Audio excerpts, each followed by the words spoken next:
Oh yeah. Hello and welcome. Hello And welcome. Chat's all over my face. Chat all over my face. Welcome, everyone, to the Captain's Table. My name is Paul, Berserker01, Batman Shelley, your humble host and space bartender here at the Astro Pub. Your space bar at the end of Twitch. Tonight, we have a very special event, one that very rarely happens, which is a 6-person Captain's Table, like a 7-person Captain's Table, where I bring, for those of you who don't know, Captain's Table is where I bring people from all over the community, content creators, machinima makers, cosplayers, reporters, you name it, to come talk about Star Citizen. Sex machines. Reporters? Well, I mean, I guess you could call Jake a reporter. I like to call them alcoholics, but reporters works also. It's their official title. Volcano. That's probably right. Yeah.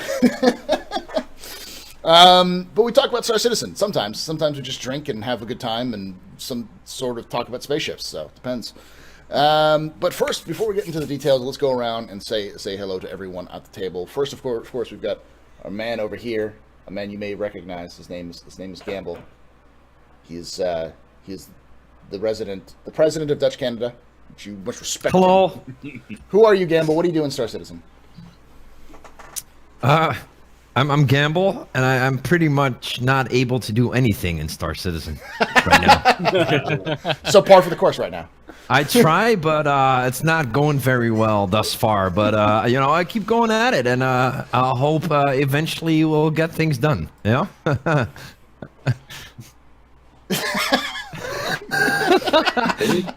Best intro ever. Where can they find you, Gamble? They can find me on Twitch. .tv/Sergeant Gamble. It's in your nice pod follow, and that's where you can find me. Pretty much, it's the only thing I do. So I don't have anything else. This is it. You don't want anything else. I pretty much don't want anything else as well. Next, we have a face familiar who's often wrong but never incorrect. His name and his notes. His notepad are famous, far and wide. Mr. Little Bit of Madness. How you doing, Madness? What do you do? Notepad is here and ready to go.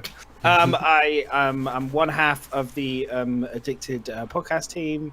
I'm a professional murderer of people in Star Citizen. But I'm going to be doing a lot less of that. I think it's maybe retired, to be honest, in 3.0 because I can't find anyone. So I'll get it to work, but give it time. Give it time. Yes, give it time. Yes. Unless I get asked to come on board the ship, and then the temptation to shoot somebody in the back of the head is pretty tempting at the moment because I've not killed anyone for a couple of days. So that's me. That's what I do. And you can find him at twitch.tv/Little Bit of Madness. I think I misspelled your name because I'm. Did you? Yeah. It's okay. Sorry. I'll fix that. They did that. They did that. Little Bit of Madness. It's my American's coming out. There we go. There we go. Get it sorted, Paul. Get it sorted. Yeah. Get my life sorted together. Next, we have the man, the myth, the legend, the hat, the man who needs no introduction other than that, Mr. Meyer. How are you, Meyer? What do you do? Hi, I'm a partner and streamer here on Twitch TV, voice actor. You may find me at bulkheads.tv where I do some voices for that machinima, and I'm an Oculus partner, so I can do video content on my stream and the YouTube channel. You can find me at twitch.tv/Meyer and youtube.com/Meyer. Meyer, we have to do From Other Suns when we would get We do. It's so fun and so hard with one player. You need it with multiple players. It's also nauseating but fun. Yes. Wait, Meyer's a YouTuber now? Yes. Great gun. I mean, even this podcast is going to be on YouTube. I don't know. Really? All 4 people in the internet will watch it, but hi YouTube. You get like 200, man. Don't sell yourself short. I got like 200, Yeah, all 200 of my mom 200 times. Oh, 200. I'm not your mom. Oh, next we have Super Mac Bros. the man, the myth, the drinker of Budweiser. Everyone's the man, the myth here tonight at the Astro Club. Everyone's the man, myth, the legend. Mac, who are you? What do you do in Star Citizen? I'm Mac, and I stream a YouTube. Do I do anything? I don't really do anything else. That's about it. But yeah, Super Mac Brothers on YouTube. You Super Mac still Brothers Ryan on Twitch. you still do the Sunday Star Citizen streams? Yeah, not streams. No, I do Star Citizen Sunday videos, which covers all the news over the week. But this week probably won't be happening because the news is just 3.0, and I'm doing daily videos of the sale at the moment, so I can't be bothered doing that tomorrow. But I am streaming 5 times a week, playing 3.0. A lot of fun. Very buggy, but still, it's a beautiful game. So that's me. So sorry. I've always wondered, and I've never asked you, but like Super Mech Brothers, was there a brother before that you did stuff with, or where did that come from? We're all his brothers. We're all Super Mac Brothers. We started out the YouTube channel together, and Oh, you and your brother, right? yeah, and gotcha. then it was one of those things where it was kind of, yeah, can you record today? No, I can't. I'm busy. Okay, no, we'll rearrange it. Can you record today? Yeah, I'll be there at 10. Where are you? Oh, sorry, I'm busy. So it was just kind of like, you do your life. No, I'll do the content, and then I started doing Star Citizen stuff, and it just because we were doing like Minecraft and shit like that, and then, you know, like you do, and it didn't. So when I did Star Citizen, it was like, so I just thought, right, I'll just do that, and it's just gone from there. And so the brand. You still Mac, kept the brand. it's just Super Mac. Yeah. So it's easy. Not to be confused with, there is actually a Super Mac brother on There is, yeah. on YouTube as well, and Twitch. So You fucking what? yes, there is a Twitch partner called Unacceptable. Myers brought it up several times before about there being a Super Mac brother. Better than Mac gray-headed gamers alt. Like I got gay-headed confused gamer? because one day I was like, "Wait, Mac is partnered," and then I checked, and he was like, "Wait, On Twitch. yeah, you know on what? Is Twitch." this guy partnered as well? Yeah. You son of a bitch. Maybe that's the problem, Mac. That's probably the reason. Yeah, they're like, we've you already we've are, already partnered yeah. one. What are you applying again for, you fucking idiot? Super MC brothers. Not just No. Super Mac brother. You carry on with the show. I wanna go sort some stuff out. Mac's gonna go hire a hitman really quickly. Relocate.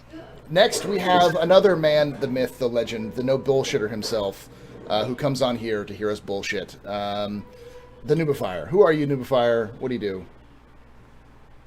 Hello, everyone. I'm the Noobifier. I I'm a love it. redacted YouTuber. I haven't really done anything on Twitch, but if you keep following me, I will be the best host on the planet. It's one of my aspirations to become a partnered streamer without streaming. You got streaming? Anyways, so I tear the ass out of everything Star Citizen and condense it this big and try to make informative videos that don't waste your time. Just a shameless plug, if you didn't know, someone generously donated $400 to the Patreon fund on top of the $400 that's there, and we're giving away a Polaris. So, yeah, that happened. Sweet. I've Can I entered. enter? Thanks. Let's put it that way. I've already entered. I'm like, hell yeah. Enter 5 times. I'll just delete you. Hang on, let me get my alt. Do it. There's nothing against doing alts. That's true. Russian spam bots, they're good too. Oh god. Yeah, Ashgard, it's a little off every once in a while. It'll catch back up. It's the problem about using a different audio source from a video source. It's just how Noobifier talks. Yeah, he always Max talks out of Headroom sync. style. Yeah. Yes. Extreme audio Natural. compression. So, what's the link for that for them to do? Do they just have to watch your videos? Dude, yeah. So it's a video called the official Polaris giveaway, and all you need to do Gotcha. is subscribe. Yeah, you gotta subscribe. I'm sorry, whatever. You can unsubscribe. I don't care. And then write something in the comments. And if you write 4, 5, 6 things in the comments, I'll delete like all of them, leaving 1. But if you put like 10 in there, you're gone. Dead. Oh, he's got rules. And I won't tell you. you'll just be not there. So many people are now going back deleting. Quickly. Oh, God. Shit, fuck. No, it's cute. Like there's some people that come in every day. It's like, oh my god, this is the best, and then you can see them. So I take all the content or all the comments, throw them into an Excel sheet, organize them by name, and then I have a script that'll identify blocks of the same name, right? So Maybe like they just think you're the best. 30, 40 people, like this is best giveaway ever. Sorry, reputation, right? But Turns out anyways, to be, yeah. yeah, I'll just delete them. It's fine. So just to let everyone know, it is legit. It's fair, and yeah, I sorted out, and it is random. Thank you. Awesome. Next, last but certainly not least, we have another YouTuber. We have a good even split, about 3 YouTubers and 3 streamers. So another YouTuber, host of the Info Runners podcast, Mr. Hayes. Who are you? What do you do in Star Citizen? I'm Hayes, and I'm one of the influencers of the Influencer channel. We are a theory crafting show, and we actually are doing Twitch now with every episode. So we dual stream to Twitch and YouTube at the same time. Sweet. We're actually doing a episode every single day of the anniversary sale. With we start off with CCU guides for more advanced sort of speculative and tactics which you can use, and then we normally go off and talk about the ship sales. So, like, at the moment, in the next 2 weeks, we're almost making episodes every day. Yeah. So we're quite busy. Sweet. Yeah. And you can find us on twitch.tv / the Inforunners. The Inforunners, I'll link it in the Discord, and the Inforunners on YouTube.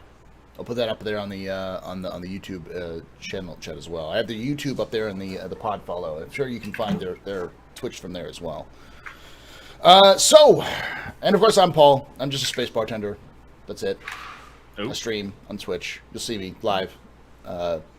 7 p.m. Pacific, 11 or 10 p.m. Eastern, which is I think like 3 or 4 a.m. GMT. Do Star Citizen, other content as well. So before we get going, for those of you guys who don't know, I'm going to go around and ask each individual cast member in reverse order what they liked, what they didn't like, and what surprised them about this week. Any of the other cast members can jump in and can start a conversation, but the idea is that everyone will get to say at least those 3 things if they want to talk about it. So we'll start with Hayes. Hayes, what did you like? What did you not like? And what surprised you about this week? The Hammerhead is definitely on the like list. It was sort of the ship I was not expecting. It is sort of the ship everyone expected last year because everyone wanted a gunship. It is. It filled that hole for that 100-meter ship, proper gunship. It was desperately needed in the military lineup, and it's probably a lot more important than most of the larger capital ships. So yeah, that was a big, not only surprise, but also what I really liked. I think it filled the role. The Hammerhead filled the role of the anti-fighter capital ship, because all the other capital ships, like, they all punched above their weight class. They're all like the Polaris is designed. They're all designed to kill other capital ships. Like, capital ships designed to kill other capital ships. This is the first capital ship or semi-capital ship that's like, fuck you, we're just fucking everything that's smaller than us. So. Well, the other thing is I also noticed is it's an anti-torpedo as well. It's a defensive type of a ship. It's in the actual document for the brochure. They talk about it being a defensive screen against fighters, against missiles, against torpedoes. And they also, amazingly, there's a huge amount of lore in that document if you haven't read it yet. They talk about it being a perfect combo with the Polaris, where you have the great oppressive offensive capacity of the Polaris teamed up with the defensive capability of the Hammerhead, and they make an excellent sort of team. So it's very interesting to see that there's pages and pages of text and history. It's worth reading. Lore is something that people need to get into. I mean, like, many people are like, reading, no. But I mean, like, if you didn't read the lore post from yesterday about the Hawk, then you wouldn't know about the 2 new variants that will be coming with the Hawk, like, at some period in time, like the Shadow Hawk, for instance, which is like the stealthy one and that kind of thing. Or even the Bearcat, which apparently is still a thing. Exactly. Which is another fighter that Aegis is making that we haven't seen yet. That's supposedly made it into the final. It's like the UEE had this sort of like design competition for manufacturers, and the Aegis Bearcat and the Anvil Ironhawk, as it was originally called, got the win. So they split between the two. And the Bearcat we haven't seen. It's supposed to be some custom built Aegis ship, brand new, not like these older models that we've seen like the Gladius and the Retaliator and such. So I'll be interested to see that. Yeah, this is why I do live the dramatic lore. reading. Yeah. The lore is great for reading when you need a shit. It's pretty much the best time to just gather all the nonsense. But the problem is, people kind of sit there, and like my girlfriend will be like, "You've been an hour. What the fuck have you been doing? What you doing?" Like, that's like, I'm taking long shits, all right, woman. Let me read on the pot, all right? It's the only time I got. like quiet Look time. at the actual brochure for the 600. It had almost no text. It was full of platitudes and like bullshit. And then you go into Remind the me. oh god, but then we got the Hammerhead. It's like pages and pages of history and text and examples of it being in use in battles, and you're just like, holy shit. We can blame But it's the a good fact direction. that Ben was sick that week. Yeah, he was. Yeah, it was. Yeah. Bastard. Speaking of the 600, they probably will try to sell that during the Origin thing. They did Oh, a yeah. sneak Definitely. peek of that Origin ship. I bet you he promised a new Q&A. I bet you he's going to deliver. No, most definitely. I'm looking forward to it. I want to see how it lands. Because it's a giant shoe right now with no landing gear. I suppose what I didn't like, the Aegises and Javelins were sold with 5-year insurance, but the CIG employee has said that that's a mistake and they're going to correct that. So it is to To LTI? LTI. Oh, Yeah. really? Yeah, all those capital That's what it ships is. are All right. LTI. But they They're were also short-lived. they're supposed to be 60 months, and someone did the math. That's something like several thousand hours of gameplay to be able to do that. And people are like, "But my LTI!" It's like, do you want to just give your ship to your fucking grandkids? You know? May I make Well, you a see, I have suggestion one then? org member who bought a Javelin, and he already said in a concert ticket, saying, I paid $3,000 for this thing. You know, you better damn well give me LTI. Yes. I have You a better s- damn well read the thing that says no So, LTI. 5, 6, 7, 8-year anniversary just is LTI. Done. Yeah. Fuck I it. don't think it's going to be as important as people are making it. You know, this whole like insurance thing isn't going to be No, but a just to make people game-breaking happy. point. Yeah, it's No, we're I don't reading think into it'll it be far that too important. much. I mean, I mean, LTI is such a useless concept anyway. I mean, if anybody's played 3.0, you can see every ship already has LTI. Yeah, when your ship blows up, you still have to wait half an hour, and you can expedite it by, for 30 minutes. All LTI does is give you that opportunity to get your ship back after X amount of time. That's all it does. It's not really a big thing. Also, you still have to pay for fuel. You have to pay for maintenance costs for your. That's where the individual stuff. expenses. That's where the expenses are going to Yeah, come in. Any one of those costs Running is costs. more than what the insurance costs as well. The insurance is supposed to be the least expensive of all ongoing Yeah. costs. Not It's that gonna it be like a pain matters, in the ass. but on the other hand, it's like if you put 60 months of insurance in there, you might as well just put it to LTI, right? Yeah, it's about the You know? same. That's what I'm saying. It's literally the same. Like how many hours of gameplay have you played with other games? Like the most I've ever played was probably Ark, and it was a couple like maybe probably DayZ. I probably have 2,000 hours in DayZ standalone. Right. But In even most then, cases, actually, 50 months would still cover me beyond that. Like I'm never going to play more than 4,000 hours. Well, I might, but of Star Citizen. in most cases, actually going to LTI saves you money, because if you buy a War Bond LTI token, you might save $10 Yeah. over just buying these 5-year insurance straight from their store. So Or on there's the no gray reason. market. There is a reason. You save money. All right. And what surprised you? Or did you? Oh, we did that. Hammerhead. The Hammerhead surprised you? Did you do what you didn't like, which was the LTI thing? Yeah, I was really surprised, but then that was short-lived because the CIG staff on Twitter said they were going to fix that by the end of the day. So Awesome. yeah, there was not much that I was disappointed with. They've handled this sale really well. So Noobifier, what did you like? What did you dislike? And what surprised you? Okay, so needless to say, I really liked the Hammerhead was really good. It filled the role that I was looking for last year. You've already said it. The Polaris. I was expecting the Polaris to be just this massive ship with guns all over it, and it turned out to be a torpedo boat. I had money while I was in there. I had it ready to go on my phone, and I'm like, Polaris, buy it as an LTI token, but then melted it because to me it's just a gigantic liability. It's basically throwing money at something. Anyways, that's awesome. I really love the potential of it. Things I didn't. I'm gonna sound like an asshole. The Hawk is too expensive for what it is, according to what we got, and that's really. It's really. I It agree. has so much more potential. I don't know. It just needs something. It needs a little bit of a buff. It feels like it was a starter ship that was given a new role. Like it feels like it's a bounty Premium hunter price starter tag. ship. Yeah. So That's exactly the what thing, it is. Yeah. The thing I really like about it is like like you say, if it was $50, no problem, because it would be comparable to the Avenger.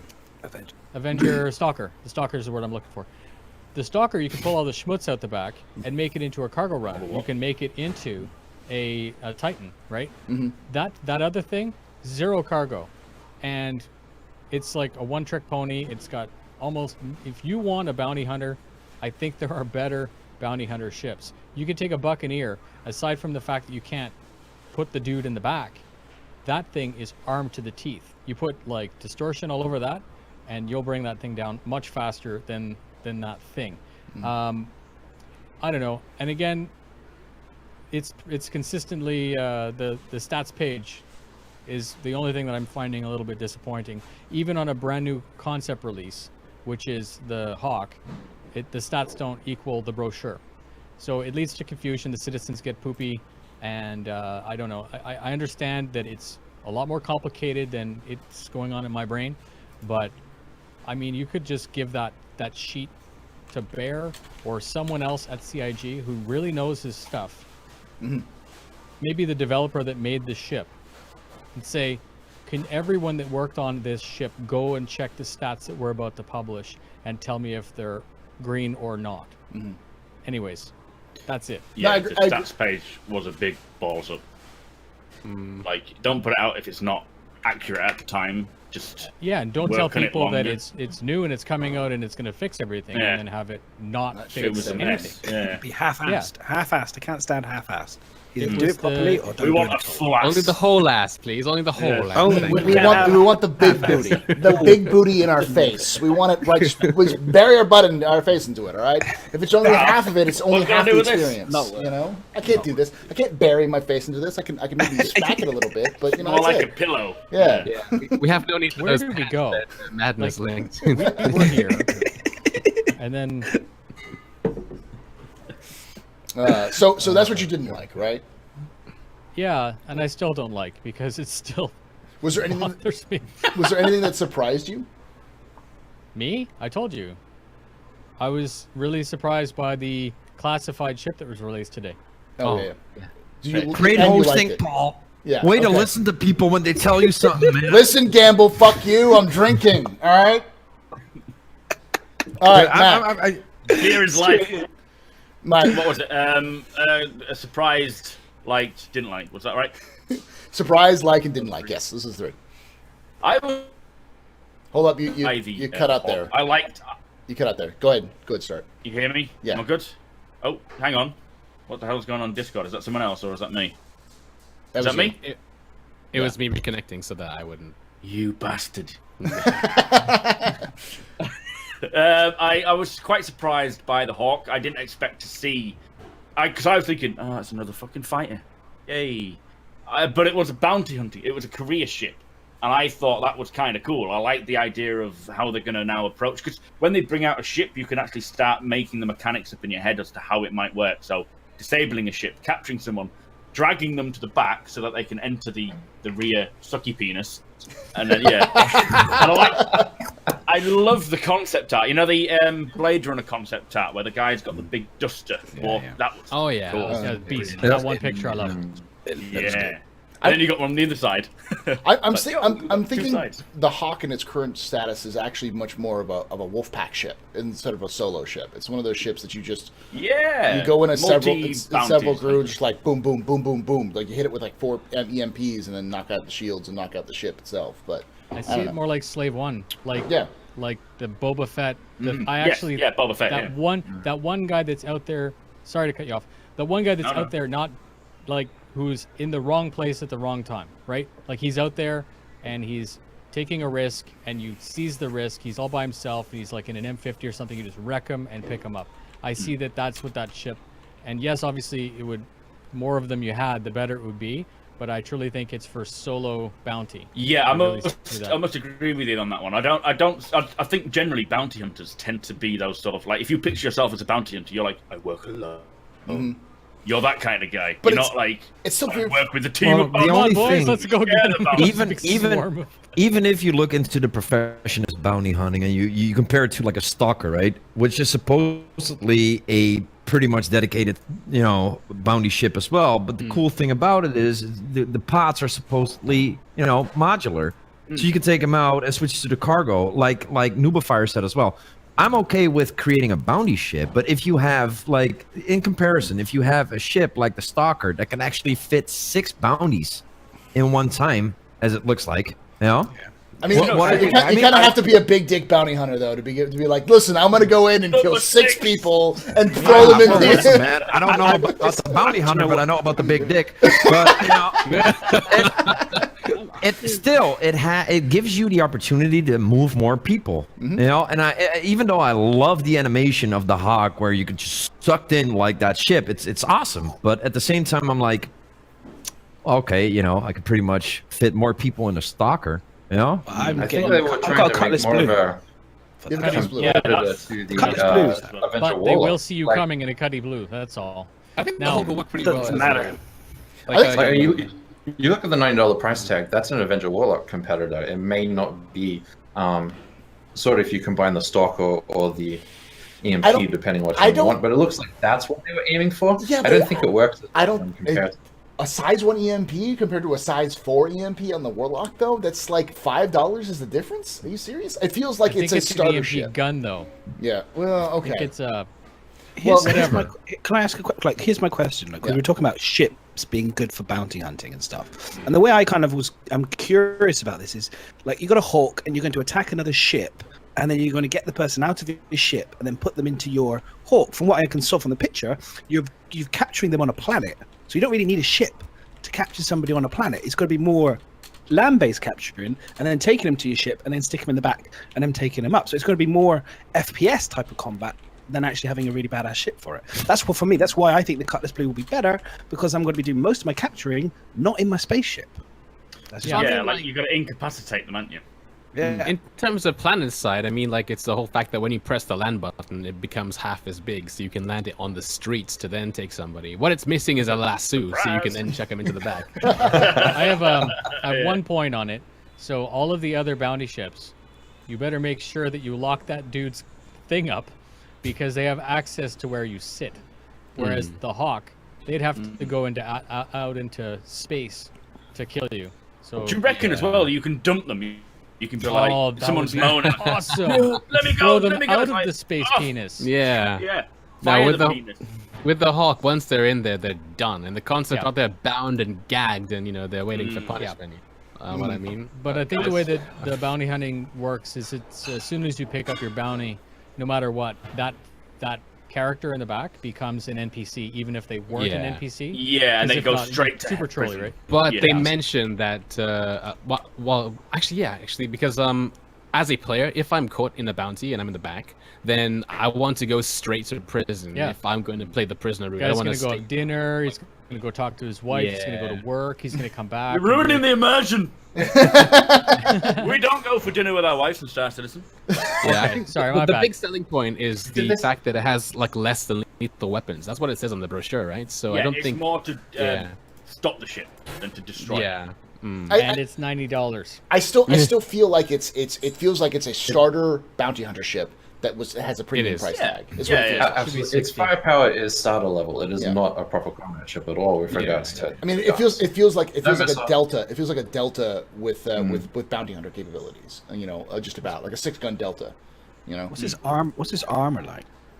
All of it, Nothing. none Light of it's good. paper. Like, it's Shields not mostly. fast. Yeah. Worse It's than not, the it's not fast. It's not agile. It's not mobile. It's a baby. really- It's a baby Hornet. It's a baby Hornet. It's like it's for $90 over. you're better off getting a Gladius. Yeah. Armory. Okay, so Sick Gladius. As a fighter. we're pretty much comparing everything towards the price range, right? That it's Yeah. like $90. It's $90, right? Right Yeah, now. $90 What if it bucks goes for up $10? credit, So- $80 for cash. Yeah. Right, but how If it's about $100 on release, then that's a horrible deal. You That gotta is a tell us. horrible deal, but at the same time, we don't know. We've known for like 2 days on the ships that went on sale, but we don't know how the other ships are gonna, like, raise in price in the coming week. So maybe everything is just gonna, like, really, really, really get really expensive. We Really? don't know that.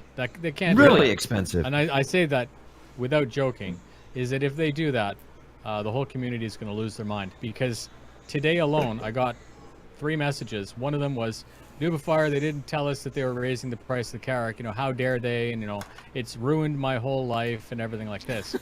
And I'm like...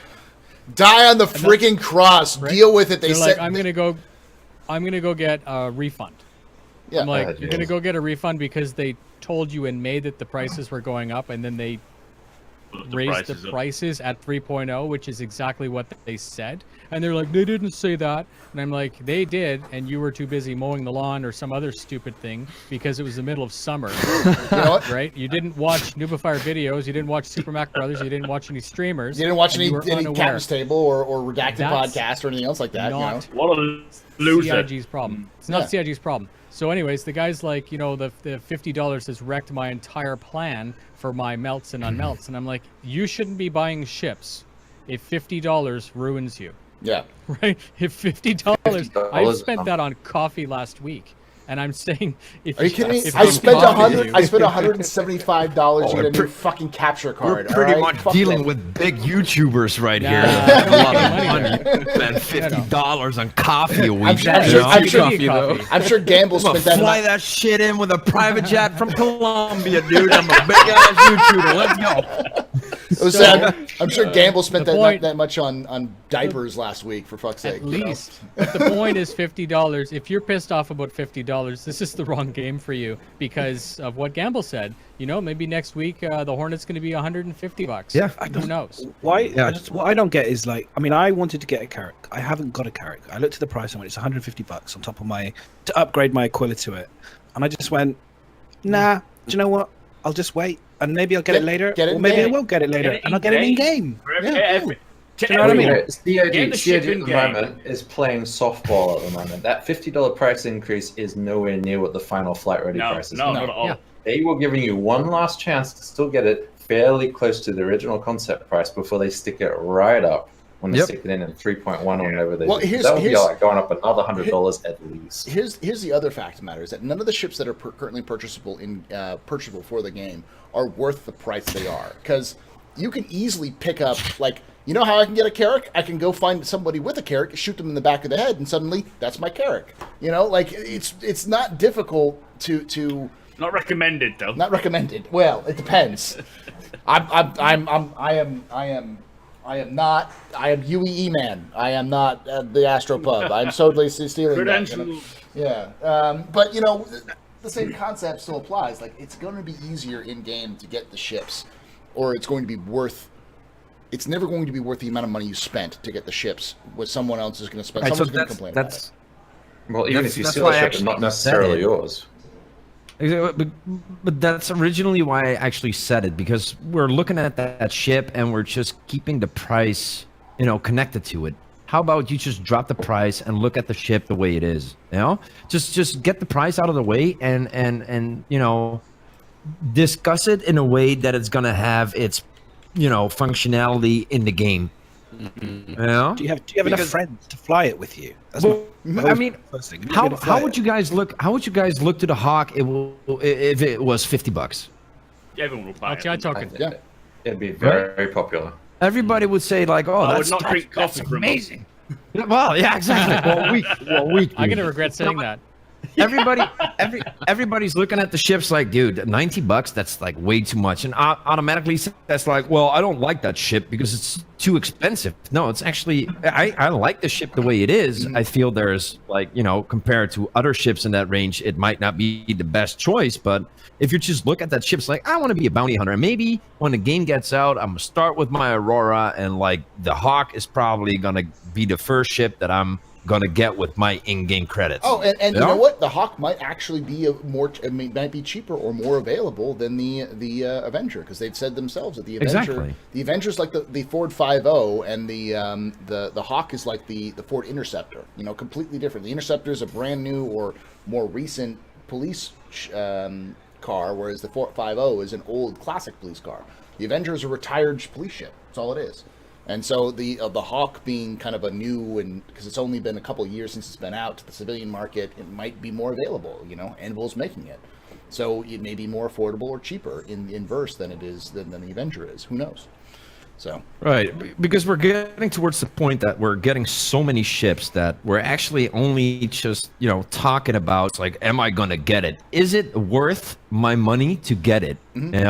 But we're going to get towards the point that there's so many ships. I mean, we can't buy them all. No. So, maybe not, we should not all of start us. talking about... Some of us are Clifford, aka Miku, and they can buy them all. But Well, that's a different story. But, it's like maybe we should start to try looking more at the actual ship and what its role is going to be, and look at design and functionality instead of looking at the pricing.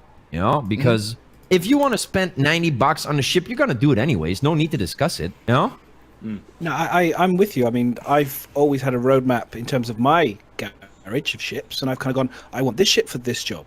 I want this ship for this job. And there's little gaps, and I kind of think, maybe I'll get this, but it's not essential. So if I save up some money and get some money, and I've got a bit of extra money in my pocket, maybe I'll drop it on something. Maybe I won't. Something might come up.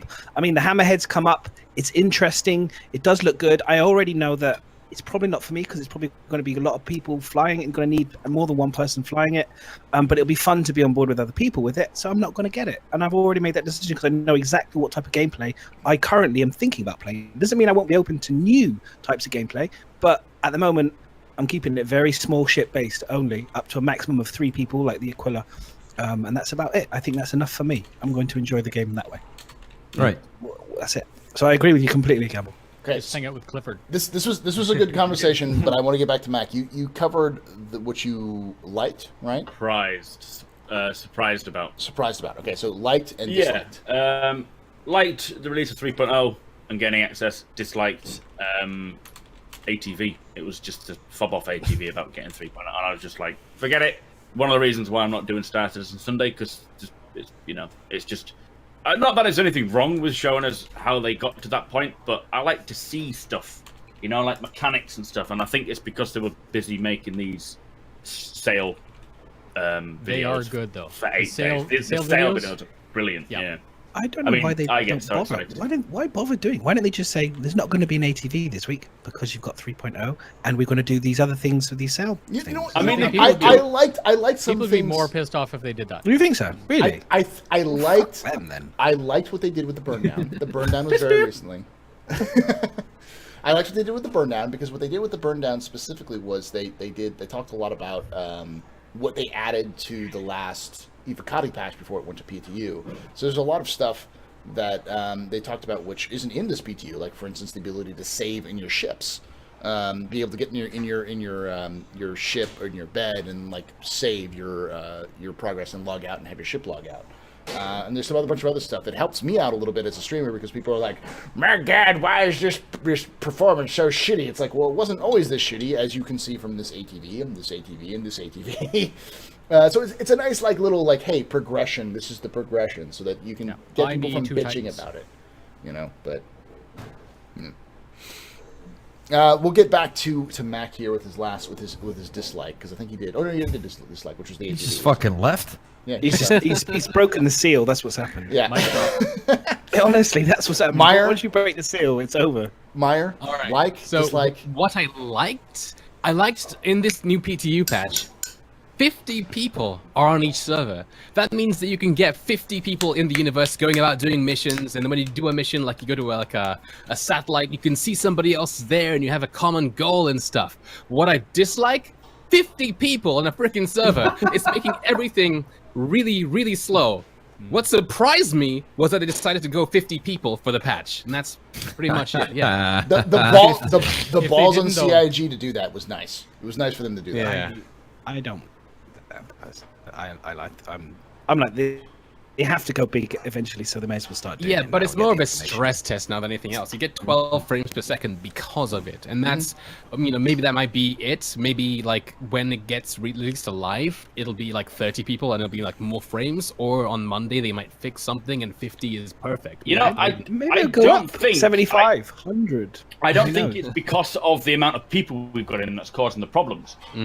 Because they actually got that working in Evocoti and it was very solid. I think it's just the fact they've opened it up to a wider audience that have, not as in like a wider audience of players, but a wider audience of people How around many the world. servers? Like if that scale of servers all running concurrently, they maybe not have the resources worked out yet. And to make that. PTU servers are always smaller compared to live servers. They always don't. They never like allocate enough servers for PTU versus live. So, And I don't honestly think it's the amount of players they've got that is causing the lag. I think it's just the fact they've opened it up to a wider audience. And it turns out that one of those, that day that we had that problem where you kept getting the 15006 error code when you tried to log into the game.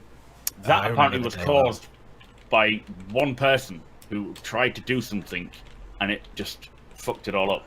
So I don't think it's more I don't think it's to do with the actual player count in the game. I think it's more to do with just something else. I don't know what, but that was quite stable when they had it working in Evocoti. As soon as they moved over to the PTU, it changed, and that was more due to the amount of people coming into the game. That's I happens can all the neither time. confirm nor deny that. But that happens, from my understanding and what I know, like in terms of the last couple of patches I've been part of. Every time it's been Evocati get to a point where they're all saying, off air unofficially, they're saying it's great. We're getting 60 frames. It's going really well, and then it's going to go live, and then it goes to not live. It's going to go to PTU, and then it goes to PTU, and then it just turns to a pile of shit. It doesn't work anywhere. Everything's broken and nothing's working. And then It's they go just through the stages and patch it and we'll fix it and it gets better and then eventually it goes live. That's the way. They have the same problem moving from their internal builds to the Evocati. It's just like it progressively just becomes worse. Yeah. And this is just one other step to even worse than that. the thing about it is that But yeah, I hear you though, Maya. I do hear you. the other thing was someone mentioned in chat, like I heard about 128 players. Internally, they tested 128 players on a server. Right, That's what we okay. heard. So I'm sure that performance was between 0 and dog shit, somewhere between those two. But we'll see. Well, I think it's good that they're testing the higher numbers because the higher numbers is what you need before you do the meshing.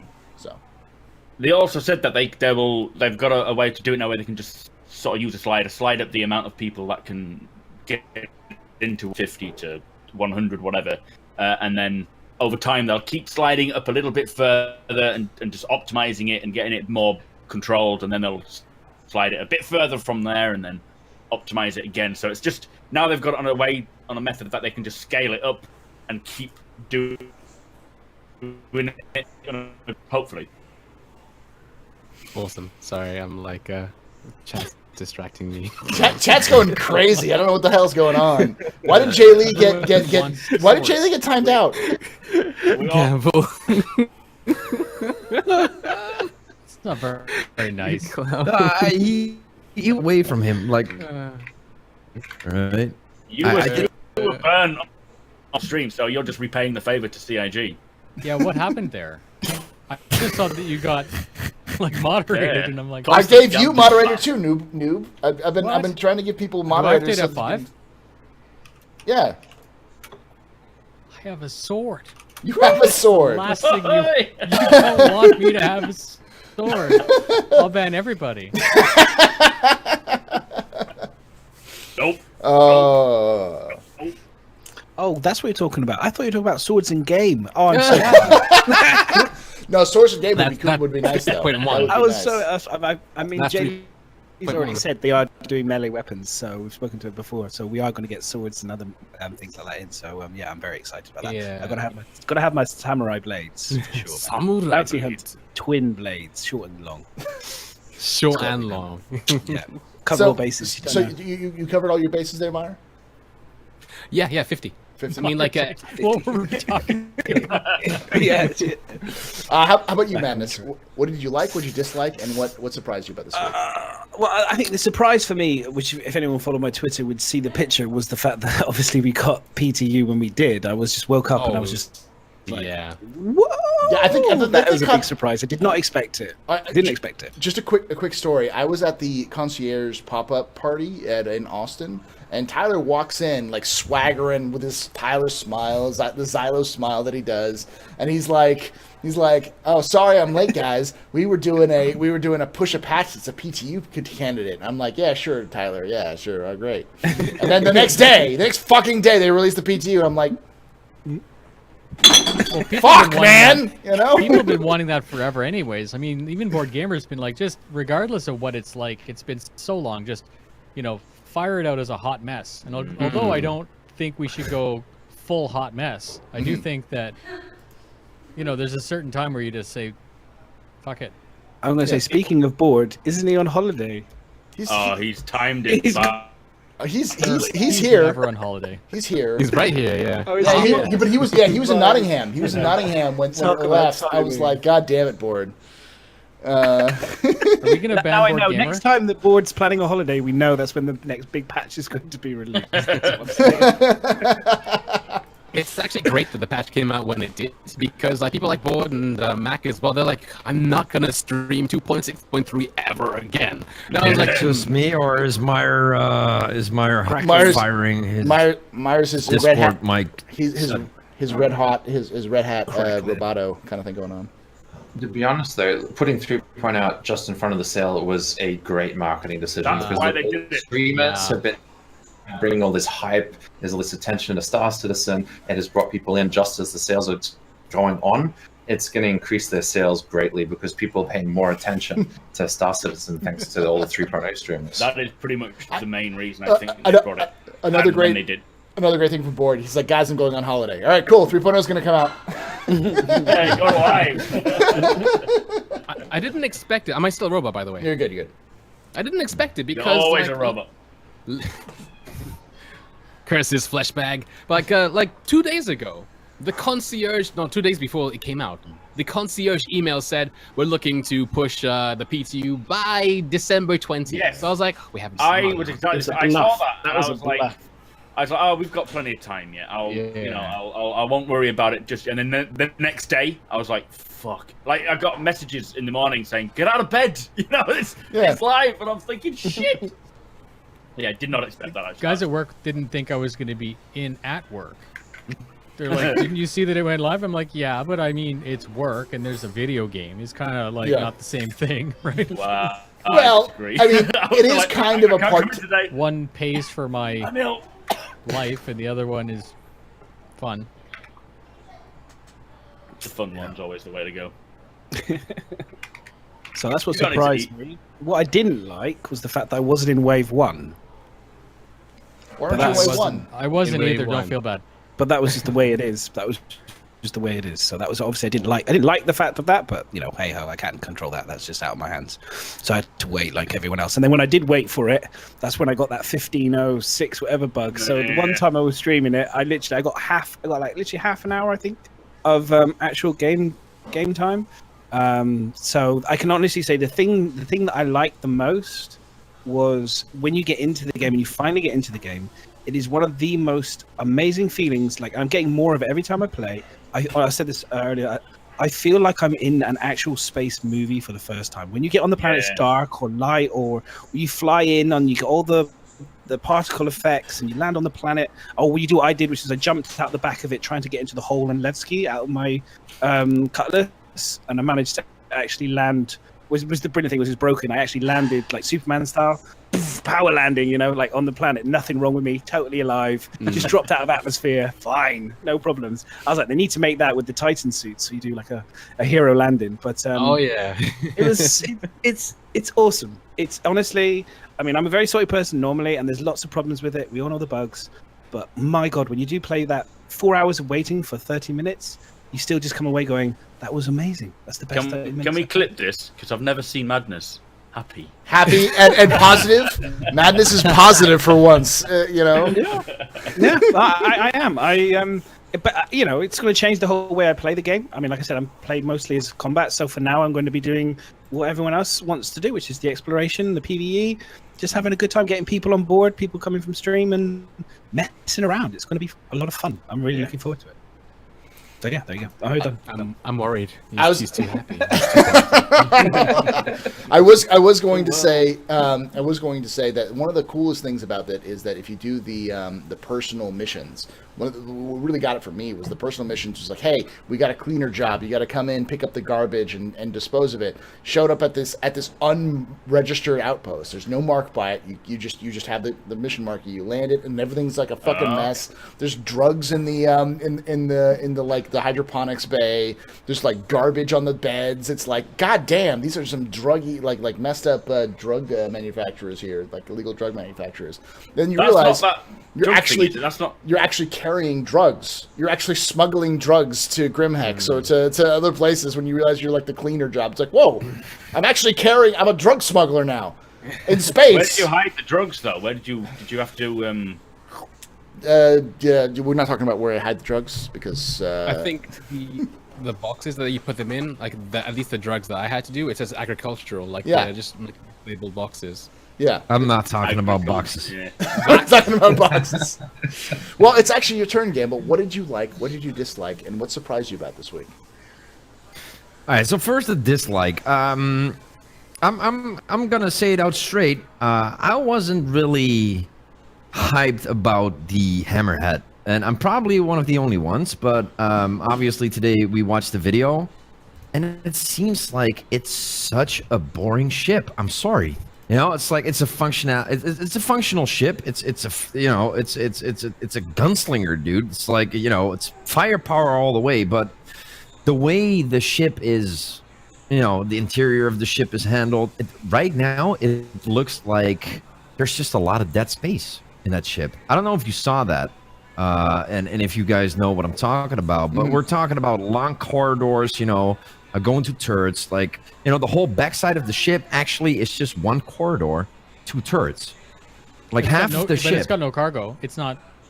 Well, it does have a cargo area, but 40 by 5. Yeah. It's not. What I mean to say is, I think if you had a hull C, D, E, or an Orion or a Reclaimer or something like that, you put this near it. It's designed to put the guns on the ship that doesn't have it. But it's not an exciting ship. It's not like, it would be pretty exciting if people started to attack you. well, I mean, but are you supposed to, do you think, Noob, that you would supposed to have like a capital size ship next to your hull to defend it? Well, the whole E is a capital size ship. I think that the whole purpose of a ship like this is that you're not always using it. It's just meant to be available wherever your organization has all their ships. When you need it for, like, say, a specific patrol mission, that's when you're gonna bring it out. Otherwise, you literally are just a turret that's sitting there. You know? Land it That next to is a big ass capital ship that you're just gonna, you know, put in your garage and take out, like, you know, it depends once on what every your org 3 does, months. though. And what you... If your org I is agree. running, like, it's case by case. You can't just buy it and tuck it away for Christmas. It's not like that. I agree with you 100%. And if you do that, that's just, you know, like Pokemon, got to collect them all. That's It's a waste of your money. Yeah. So Exactly. I see this as the opposite. So the Polaris to me is a capital ship killer, right? And this thing here is designed to kill everything that isn't a capital ship. It's designed to kill anything that's fast moving. So it has a ton of missiles, and it has 4 size 4x6 turrets all over the place. And that's it. Like, it's, and I say that's it, Right. you know, like that's it. But I think that you put that in front of as you're moving, or behind or sideways. You know what I mean? Like, it's your No, strategic. are you piece. It's planning your to queen. be like sort of military-esque in the game? So for me, it's appealing because I am running a PMC. That's the difference, I think. Like, I don't really care for being like.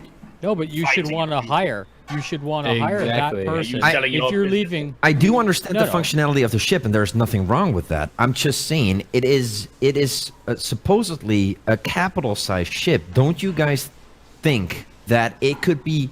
You could pretty much cut off the back half of the ship and put 2 turrets on the backside, make it so that you have, you know, turret range all across like 366, you know, dimensions and shit. Yeah. It feels like it's just, you know, it's big, it's bulky, it's rough, rugged, and raw, but at the same time, like, okay, I feel there should be a little bit more to it if we're talking about that size, you know? Yeah. Well, It can do other things. So it's perfect for a landing party of Marines. You can put a rover. I don't know if you could fit 2 in there. You could easily put heavy heavy armor, the mech suits in. This is the sort of ship that would provide unbeatable ground cover as you drop off your troops as a land. It also has ridiculously cover because of the way the turrets are positioned. You can actually have ground attack as well. Yeah, it's like overkill over the top, and send out entire squad of Marines and heavy armors. I did like that. Armors. Basically, Gamble, you're wrong. No, he's not wrong. It's a boring ship. I'm not saying I'm right. I'm saying like what we discussed on stream as well was the fact that beneath the bridge is like a big ass hole in the middle with dead space. Why didn't they do anything with that dead space? It's just 2 corridors going, connecting to the other half of the ship. I feel. That's a good Q&A question. You know what I feel? I feel like that ship is Speed hole. I feel like what that ship is designed around was designed around the Retaliator. Because Retaliator has a very similar concept, which is we're just going to put a bunch of fucking torpedoes in the middle, and then everything else is just bristling with guns. I feel like it's like a Retaliator style of design without the missiles. That's why. That's why that middle is missing. Is because normally you'd put a bunch of torpedoes there, but they don't want to put torpedoes there. Well, I think this look at ship it is from so the top. focused. That is not a bad thing. That is its strength. Because at the end of the day, if you want it to be able to do something else, you bring another ship. And because Star Citizen is this risk versus reward based profit industry where you take on more risk and go in a more dangerous area, this is the sort of ship that's supposed to support that, to increase your money earning ability. So you take this with your Orion, your Hull E, you go into much more dangerous space than it can ever survive alone. This ship is only limited by what ship you bring or choose to bring with it. I think when you're only thinking as I only fly alone with a group of friends and I don't bring other ships with me, of course the ship doesn't make sense to you. But in terms of group play, this is a really, really well-designed ship that fits the envelope for almost anything of an industrial or other task. But it's very, very restricted to military. It's not a multi-role ship, and it's not a very exciting ship. And there are definitely some wasted space. I agree with Gamble. There is some wasted space. You could have put something in that hole. No, it's not even that little area though. You could actually have a little landing bay for 2 more rovers. Or For more example, ground vehicles that lower down, and you can deploy more troops. Yeah, but then that ship would be too good. Then that ship would do something that it's not intended to do. It is a lot of it is based on fun I want to answer and realism. Gamble said that the ship is like this thing. It's this gigantic thing, seemingly for no reason. But if you look at it from the top and you look at where the turrets are, they have to be far out. And for them to be far out and away from each other, the ship has to be big. Right? This is the only ships where the turrets can shoot underneath and above the spaceship. Yeah. So the ship physically has to be big, like crossed arcs, mint. Well, if someone built it that way, they put the turrets where they wanted them, and then they built a hull around it. I think that's a better analogy. Right. Like, okay. If you're building a fort, the turrets like you're first, playing the rest Conan. of the ship followed. Let Gamble finish. No. It's I totally agree. You want to have the turrets far apart from each other. You know, I understand that. But if you need to do that on this level of size, you want to create a big ship with, turrets all around. So it's perfect for its functionality. I totally understand why, but I just don't get it. Why they would leave the rest of the interior space so nude. Yeah, it's bare. It's very Spartan. It's a Spartan. I mean, either way, I look at it, it's like long corridors. You want it to be really efficient, so your people are going to be running to turrets, running to locations, like nice and simple, like long straight corridors, left, right. You don't want any winding 15 different doors to get through, like a Starfarer where you have to close after 5 seconds. You want it to be straight down, right. That's exits are on both sides. This seems like it could be impossible to get lost in. Not like that Retaliator. The first time I think they mentioned about the Javelin, which sort of applies to what you were saying there as well, is that they actually changed the outlay of the interior because it was firstly too easy to defend and boring to have to go down all the corridors. So this is where it comes in, where it's not just based on how realistic would you make a ship. Like if it's military-esque, then you want it to be as defendable as possible and whatever, but they need to make sure that it's gameplay balanced as well. So I don't know if that had something to play with the interior of the Hammerhead, or if they're just specifically talking about the Javelin as well. But they do change things to make it so that it's balanced, not just so that if you're defending, it's too easy. They need to find a good contrast there. Right, That's and the point that that's I also- was gonna, Yeah, I was gonna bring up as well about it. Yeah.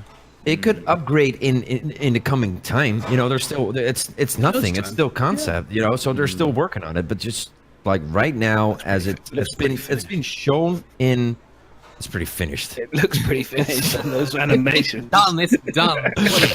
Well, I mean, That's just- you can still change things around. It's not Yeah. nothing set in stone. Sure. But right now, as it's been shown, I'm like, okay, pretty cool. I understand its functionality, but I just feel it's like too nude. It needs extras. You know? I mean, maybe It we'll feels get the like extras it in feels. time. Okay, hold on. How It much feels art like have the we seen so far? military 600i. It needs a mankini. Yeah, I Right? agree. I think that's a very good way of putting it. It's the military half 600i, where it's No, like we're putting a lot of roles onto it, and it has some roles that it's been described as, but it still feels like, why would you get this when you could get this or this? Right. There's other things that are better than this than the one you get. Now, the one thing I do agree with most everybody else is that it does fit a specific role that doesn't exist, which is ground support and troop combat. It's one of those weird roles where it fits a role where it fights other smaller ships. It's better at fighting smaller ships than it is fighting bigger ships. Where most of the other ships out there, like the Hornet, the Polaris. the Polaris, the Javelin, they're designed to take on bigger ships. They're designed to punch above their weight class, as the meme goes. And this is the first ship that doesn't punch above its weight class. If it goes up against a Polaris, it's going to get its shit fucking ripped in because it's not designed to fight a Polaris. Unless it shoots it from the back. Well, yeah, but it still is not designed to fight a The only capital thing the ship. Polaris has is torpedoes.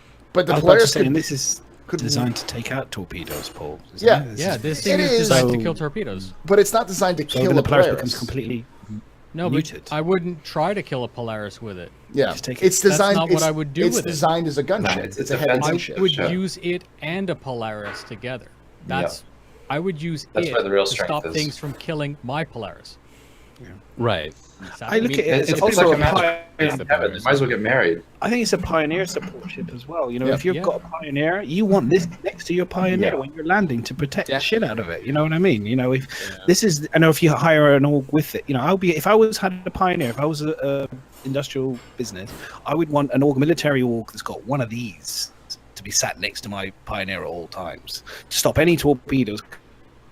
Because anyone that's played any sort of combat at the moment knows torpedoes are a bit broken still, but you know they're deadly and they wreck ships in seconds. So if you've got this, is fantastic. Stopping torpedoes is brilliant. So yeah, that's for me is all I care about. Yeah. So I got a just wanna go question. gardening. Go ahead. I got a question real quick. So, you know, at the end of the Galactic Tour thing, Jax McCleary is inside a tube and he's talking about human catapults. What do you think that's all about? Do you think it's about tomorrow's thing? No, I Yes. think it's more just to play on the whole Top Jeremy Gear where Clarkson. they try, where they try and do a really extravagant, I'll be right back. weird thing. Which I don't manufacturers tomorrow?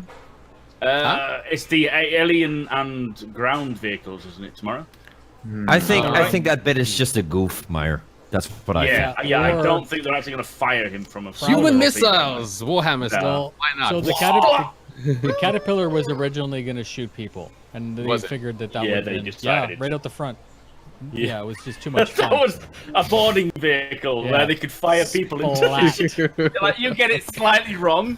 Either it's like, oh, or In a game with permadeath, we have ships that shoot people.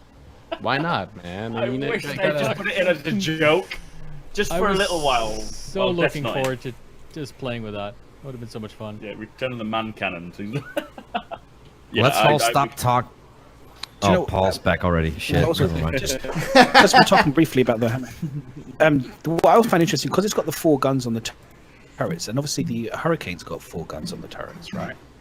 So I'm interested to see if the Hurricane, because at the moment it's all about firepower attacking something. But I wonder if they'll maybe switch it up so there'll be a variant bull turret that will be used more for dealing with torpedoes again, similar type of thing on a smaller scale. So maybe you get a couple Hurricanes together. You can maybe do the same. Imagine if you had 4 Hurricanes all next to each other, it could do a similar job to this and be more maneuverable and split off and take on targets. The Hurricane's a lot bigger than I kind of. I see the Hurricane. I think it's a small fighter, but it's Vanguard, Distance isn't it? between There's distance between those two dudes. Yeah, it's unlike big. unlike the gladiator. It's like freelancer size, isn't it? It's quite sizable. beefy. Has to be for the turrets as well. Yeah. Well, you got to understand, Yeah. all Yeah. base guns like fighters and the rest, their primary jobs are one, interception of bombers and then interception of ordnance. Those bombers are then dropped. They're the primary defense before it gets close enough the capital ship has a chance of shooting it down.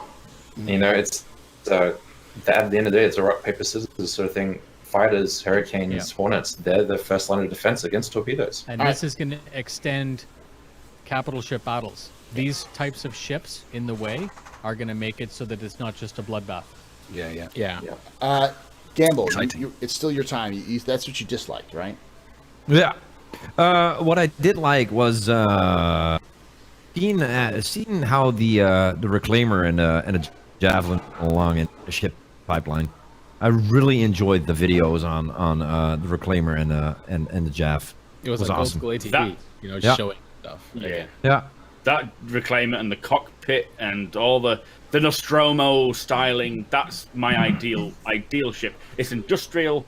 It's got that sort of like that the mess hall table like in Alien. So you're going to be salvaging a ship. That alien from board the ship is going to go on board your ship. You don't realize, or you're going to suck it in, and it's going to.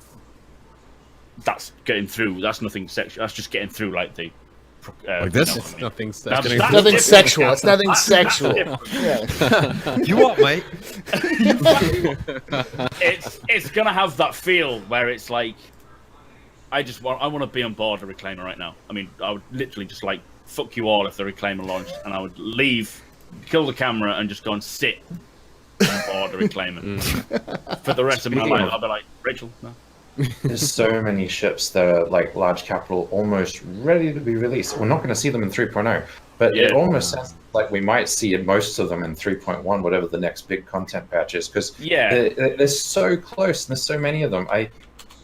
We're going to see a huge dump of ships at one point. It's all going to come And at they're once. career ships as well. I know the mechanics won't be in. I mean, the whole sea is the same as the reclaimer, the Terrapin. They're all three of those are actually practically just going through tech setup now, ready for flyable. If they come on the Karak, well, no, that's quite early on, isn't it? I know, but they're saying final art or textures. No, Gray white box. That's gray box. Yeah. That's gray box. Yeah. Disregard all after what I said. Let's rewind the podcast. Hang on. I do Yeah, feel that so- there's gonna be we're gonna probably expect bigger ships faster than what we actually think, because I do have a feeling they want to start pushing bigger ships as fast as they can just to test the hell out of it, because we all saw, in an internal build with the Idris's fighting. Yeah. When was that? Yeah. That Was Gamescom. last Gamescom. That was Gamescom. Right. That Where were is- you? That was at Gamescom. Yeah. So that is a pickle, dude. So I'm pretty much sure that they want to start testing with that as soon as they can. So that might be a reason why we're actually seeing bigger ships getting close to what we think is like it's almost ready. Not almost, to mention pushing 50 people. Some of these ships can't deal with 20 people servers. They need that extra 50, 60 people to be able to Exactly. even run the ship. Yeah. Yeah, exactly. Yeah, no, and I say it goes into like you can have crew on board a ship, mate. Like 2.6, it was a struggle to try and get like 6 people in. So having these bigger servers and having big ships, it's really giving more. I mean, obviously, like the Reclaimer isn't going to be usable. Probably not the Terrapin when it comes, because the mechanics aren't in for those ships. The whole sea should, but that's not going to be ready until version 2.0 of version 2 of the cargo systems working. Just that's external cargo. So it'll be like what we see with the Aurora right now, where it's a mythical hangar, a cargo hold, until they get those mechanics in. 3.0 is not really a push of the professions yet. It's more pushing No. just to make sure everything works. It's the It's base. But the mining universe, should be in yeah. on the first. I mean, they were close. They obviously were close with 3.0 for mining, but decided to leave it. So the first update, the first quarterly patch after it, should bring a lot of big ships. Cargo, pretty much. Hopefully, version 2, maybe just still version 1, but more streamlined. And did I say mining? You said mining, yeah. Okay, I didn't know what else I was going to say after that. Then Character customization and I was gonna say character customization and ship buying are the two things I'd like to see in the next quarter as well, though. So. Oh yeah, like there's a document, and I'm not sure where I found it again, but like am I robotic right now? No, you're good. Yeah, and I don't think it even said anything about mining, but now you're robotic. Gail was just fucking with you. They have the new yeah, I know, right? They have the new asteroid tech in already. The procedural asteroids. That's what's populating yellow. Yeah. That's what's populating. That's what's populating what you call it now. Dying Star right now. If you go to Dying Star in PTU, the new asteroid tech's there as well. It's never the same each time. Nice. And that's also, and they actually demonstrated it in engine with the demonstration of the hammerhead. They actually blast an asteroid into bits. So like. I think the tech is there, but in the 3.1 document that's there, it says nothing about mining, so I have no idea. Like it's more like talking about melee takedowns and melee weapons and that kind of stuff. It's melee. But melee, melee, you're smelly. All right, so Gamble, we've done what you disliked. We've done what you liked yet. Mm-hmm. I said what I liked. Yeah. Did you do what you surprised you? No, not yet. No, the only thing that did surprise me in this PTU is that, for the last couple of days, I've been streaming. For the last couple of days, I've been watching their streamer playing 3.0, and I'm surprised by the fact that I see everyone doing missions, being everywhere, and I'm not the only retard that is spending 6 hours on grabbing a box. You're not the only It's one. surprising to me. Same for me. Same for I literally try and do missions and I freeze. I am naked without a head. I cannot do missions or shit like that. I see other people doing it. Yeah. It's ridiculous. I haven't. I think I have like, what is it, 6 and then like 6 hours yesterday, like 6 hours as well as 12 hours. It's like 15 hours of PTU gameplay. I have not completed one single mission. Not one. What can I say? You gotta get good, bro. Yeah. to be fair, Lucas also said that he came on to several streams and said that they're focusing mostly on the netcode issues and the desync issues right now rather than the missions, but he apparently said they actually have a fix for the box thing. Because I spent 8 hours last night trying to pick up a fucking box, and I just ended up just shooting it into the back of my my ship, like old school style, like old Benny style. Like I'm just gonna run into you and shoot you until you get into the back, and then I realized. Well, you have to pick it up and actually put it in the final go. It works up until that last point, and you're like, "Fuck! I can't actually complete this mission. God damn it!" Well, what they've done with the first release PTU, or the first 3 waves, is they've actually specified its traversal navigation. So although things like the Moby Glass missions, they're still in, you can still do them, but they're not as optimized, so you're getting kind of like broken versions of those aspects of the game. So when you if you try and use the Moby Glass, up until the latest patch today, in fact, the Moby Glass was glitching out, it was fucking around, you was getting stuck on it and waiting. The last patch while we were all streaming today actually fixed the Moby Glass to a point where it was popping up cleanly. So we're not even supposed to be doing missions, and it was just not gamble. Not for me though. Nice. I was lucky enough to be able to get a mission done like early, the first wave, that first couple hours I was in. I did a mission and actually was able to pick a box up and take it to where I needed to go and put it away. And I was like, hey, I put a box pick a box up from some place and put it somewhere else. I feel happy. Just have someone steal it out of the back of your ship. Yeah, making money. All right, so that's it for our initial wave. Now we're going to go through the question and answers. If you guys are here and you're wanting to answer asking questions, exclamation point, question mark, exclamation point, questions, exclamation point, question in chat, all will lead to a link. Click that link, ask the question. You can ask it to the whole group. You can ask it to individual cast members. You can ask official CIG questions. We can't answer the official CIG questions, but we will answer them. And you can go run to the forums and say, "Hey, CIG Gamble said this, and CIG Meyer confirmed this." And make sure you tag Disco Lando, Jay Lee, Ben Lesnick, and Tyler Whitkin because they are and Zylo, so that they can see your comments on that because they love to see that, especially if you tell them you heard it on the Captain's Table. They love to hear that. Before you start, can I just say one thing? Go for it. Fastcart asked a question in Showboard, and it was, what did Little Bit of Madness post? Just saying. Oh, right, yeah.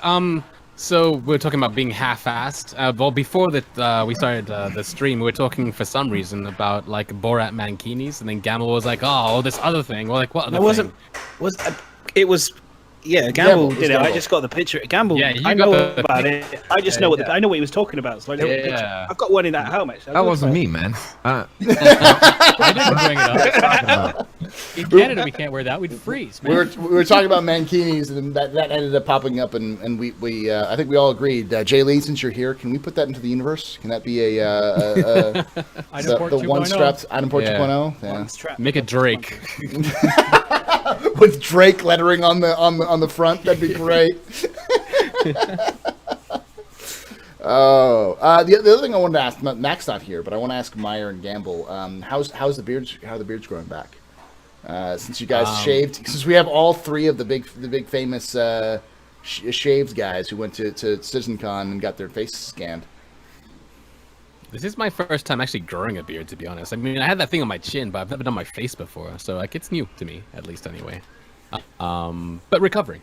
Gamble looks like he did before he went, so I don't know. That's because he's Dutch. That's just what happens. What? Dutch. Like I did before I went? What? Before you went to CitizenCon. As in, like, you look the same as you did Your before beard you went just to was like- It's like Oh, definitely. Yeah. Viking Point 5, though. Oh, man.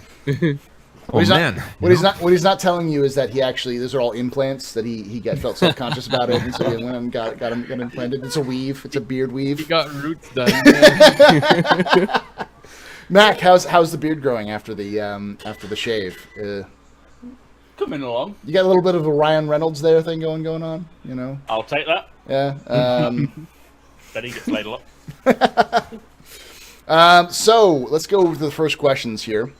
The first question is from Human Evil, who asks, "Can you guys help help me learn how to play at 11 FPS and how to spot bugs at that FPS, please? Also, these frame rates are all you. Also, with these frame rates, are you all glad that CIG agreed with some of you that more players trumps FPS? I, for one, am finding it hard to figure out if I'm getting a bug or if it's just bad FPS in some situations. Probably both. Yeah, it'll be both, definitely. Yeah. It's alpha. It's alpha. It's PTU. This is if you don't want to get bugs and you prefer to wait for a smoother experience. Don't join PTU. Yeah. And it's a work in progress. If they didn't do this load balance testing now, then you won't have those lag high FPS with 60 people on the server later. It's they need that data. The only answer is that we don't know. Like Paul Shelling is Paul is shelling. Paula is shelling. I'm shilling. Paul is monies. Paul The is monies. Yeah. Paul's saying both. I mean, that's exactly the reason, because we don't know and CIG doesn't know what's causing the bugs, and that's why we're actually here, because so they can fix it. So we don't know. We don't know why FPS is so well. Partly we know, but FPS is so low. We don't know where bugs are going to pop up, and if something is low frame rate or it is a bug, because nobody knows. That's the reason why we're trying to figure out how we can fix it. And even by just playing the game, even if you don't report it, they're going to help. You're helping out the bug reporters. Like that's like Yes. 100%. They're collecting data all the time from your account and what you're doing, and they're gathering all that data regardless of whether you're using the issue council or not. The difference is this is alpha. It is PTU. It's voluntary whether you join it, and yes, it's really annoying when you're in a really cool moment and you've spent hours just trying to get down to a planet, and you're there being attacked by a ship that you've just seen fly off, and you're trying to equip a Scourge railgun, and then you look out of your Moby glass and you've got no head and you're naked, and yeah, it's annoying. It's really annoying, but you've got to then take a step back and go, it's still in development. We're helping test it. It's a pre-alpha, and by the time, it's alpha, I think we can say it's alpha now, can we? Yeah, I would say it's alpha. Yeah. I would say So it's Yeah. just be patient with it. Know that there's bugs, and know that certain ships and certain mechanics do not work properly. And just be patient with it, and know that you are part of this development, and it's all exciting stuff. Be So don't get annoyed. grateful. You've got the Delta patcher now. Can you imagine Oh, what it was God. like before? I mean, seriously, this is a 40 gig download every alpha. time. I mean, 36. but Yeah. Yeah. yeah, I thought, yeah, you know, it's like, be grateful. We've got the Delta patch now. Bugs they'll be constantly rolling things forwards and backwards and being able to do things Do you know- to fix this as quick as possible. When I was streaming today, a patch came out that I just sent. I'll just hit verify, and then we'll because we got told 10 minutes time a patch was coming out. I was still playing the game. It got sort of crashed. It literally was downloaded, and I was like oh, I'll just verify to check to see if it's actually downloaded it, and the patch had done it instantly while I was just trying to find something to watch while we wait for the patch to come out. Yeah. And I It's was like, important. Yeah. It's important to know to people who are like, "Oh, why is it slow? Why is it laggy?" Is that the PTU is not there for you to have fun. no. If you have fun playing the PTU, then awesome. You know, like Public that's something that you get out test of it. Universe. It's Yeah. not the org. Yeah, it's also too important. Like I've seen a lot of people being like, "Lol, this isn't in, this is in, and it's a failure." It's like it's important to understand that the stuff that this isn't the full version, as Max said earlier. It's like this is just a traversal test. This is just a traversal test. There's other things that'll be added in at some point in the near future, but you know, just understand that that's the case. We'll see it for Just going be forward. patient with it. Enjoy it. Yeah. Enjoy the Yeah. process of testing it early and experiencing 3.0. Because, you know, going off into the future, this game is changing the game. And by the time this is live, we are all going to be veterans of this game. And, you know, people will be like, oh, dude, like your best friends will be like, have you heard of this game? And you're like, Yeah. so we're shaping this whole game, which is defining the gaming industry. So just be a part of it and enjoy it, you know? Just be patient with it, because it is fucking annoying at times. Yeah. I was gonna We are. I was gonna say the other thing is that why am I blanking on this now? I just had it. Oh, the fuck it. I can't even think about it. Anyways, yes, we're moving on. Next question. Nice show, Paul. Yes, professional. I'm Professional. professional strummer. This is professional. Serious. It was super serious here. From all the time. Don't be fooled by the tie. Auntie asks, did you see that 3.0 is in PTU? Oh, fuck, are you serious? Is 3.0 in PTU? Did you guys hear that? 3.0 is in PTU? What? I didn't know. Yeah. I've been trying, but I've had a black screen for All right, ages. we're gonna call it a night. Goodbye. We're all gonna go download 3.0 because we haven't been playing it for like 30 hours the last 2 days or whatever. I haven't. I've just been watching black screen. Watching black screen. 28 of those. Trying to load in. Talon's Bane asks, "Is there a ship you're looking to obtain during the sales week, and that you know of so far, or that you would recommend other players to get themselves?" I recommend players to get the discounted starter package, and coming out this Friday, and that's about it. Yeah, 1st of December, apparently because, and again, it's like last year, because of the javelins being set on sale again, they should have cheaper. I don't know if they're going to be. What were they last year? Were they like $20 or were they $30? They were $35 $35. with no money. 35. Yeah, They probably won't be that cheap, but they'll still be. I mean, they'll be maybe $40. They'll be $40, I think. Yeah. So if you are still waiting to get into the game, wait for the 1st of December, Yep. or win a giveaway, because everyone's. Yeah, Actually, gonna get them. I'm surprised they missed the opportunity to set a starter package with the Hawk. Yeah. You know, I think that would have been a popular pick. I think. You know, an LTI package. And it's alone. also very much a Wow. starter ship. Yeah, we I haven't think, had those so. in a long time.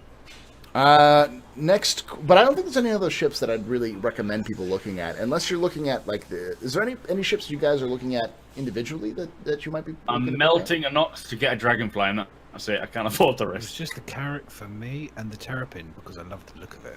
And I I'm just gonna I need the trade. Cutlass Blue CCU, but I'm not really shopping for much. Yeah. There is another. Do you think there's another ship in the Yeah, for the consolidated. Yeah. still options. we don't know about? Yeah, I see, think what it's do you a reckon it ground is? vehicle, though, isn't Well, it? Drake are creating one, aren't they, live on stream, which will be a new ship. Yeah. Salvage. But they'll I want a also Drake shoot salvage. them. Great salvager would be amazing because we actually don't have salvage. Demolish.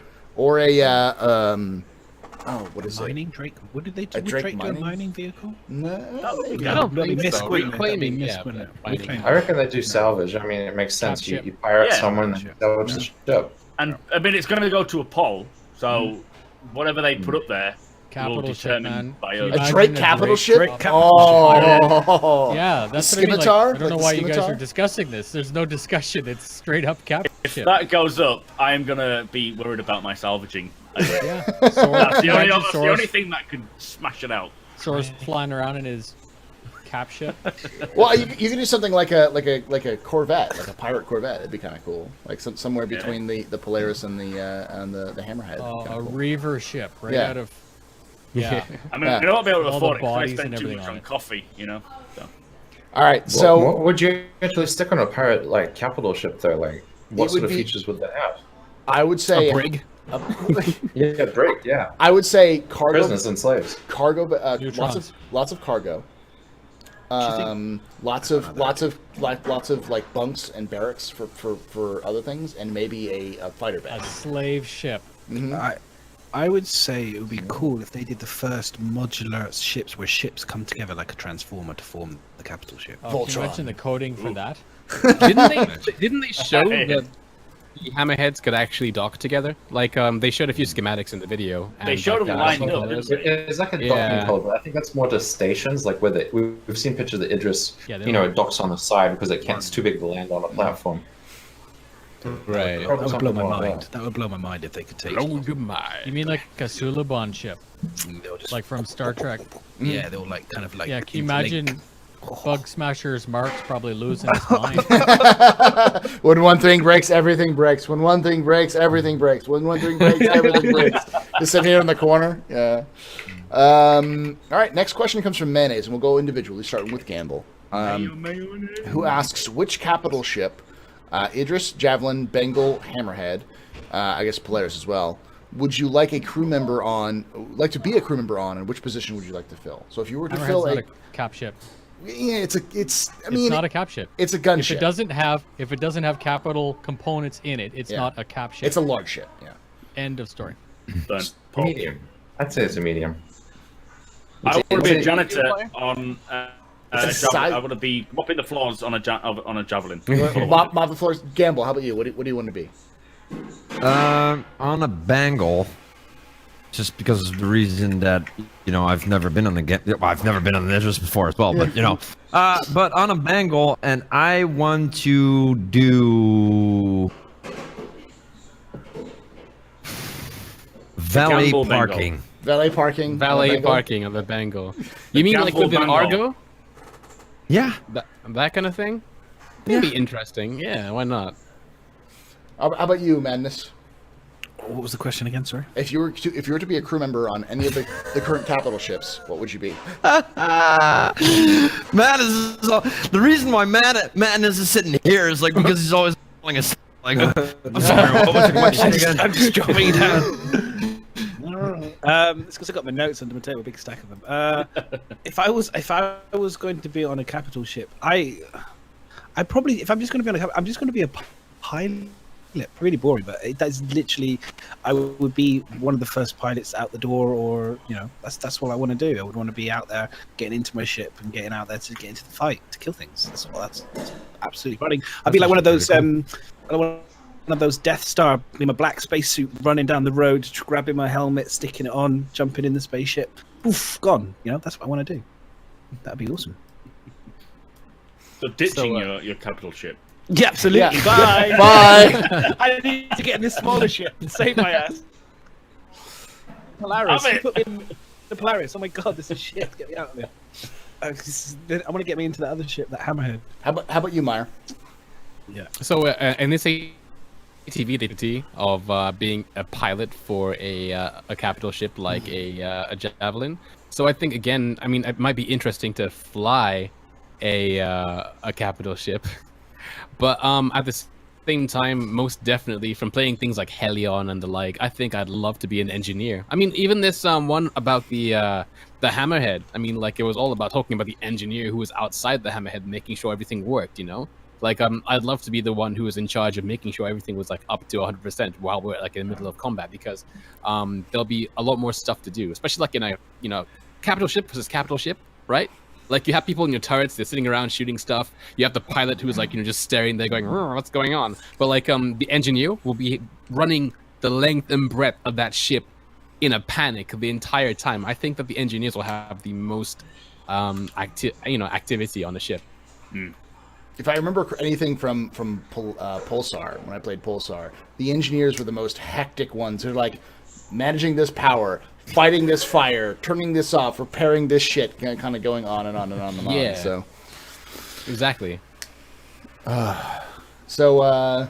Mac, you already said you want to be a mop the floors of a javelin. Yeah, when I think about being on board, I unless it's the Reclaimer, I want to be the captain of the Reclaimer. I want to be telling people to go and do shit that I want them to do. Give me a coffee. Yeah. Give me a coffee. You alright? Give me a coffee.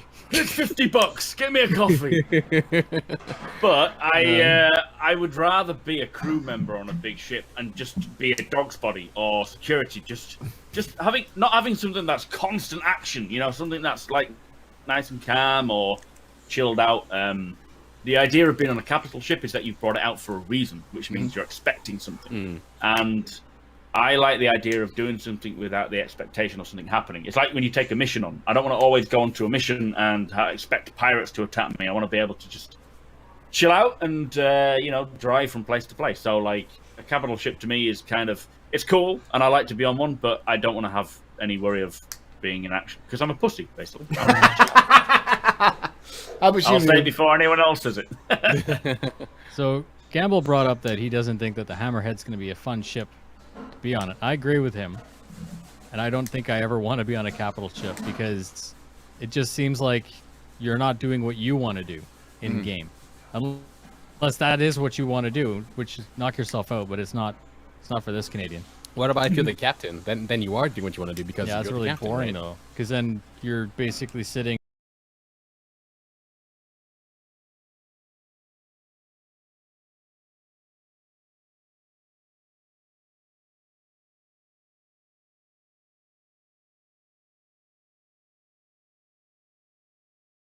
Game mechanics, not Right. space dick. Honestly, with render to texture, I feel like the captain might actually get something interesting out of gameplay. Because, like, let's say the captain has ordered like 2 guys on a planet to go like on an away team.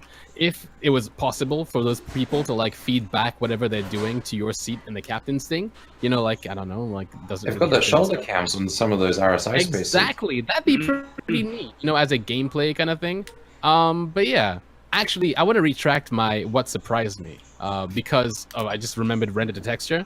I went to Grim Hex and I saw Ruto, and it's one thing seeing render to texture like talked about a lot, in ATV.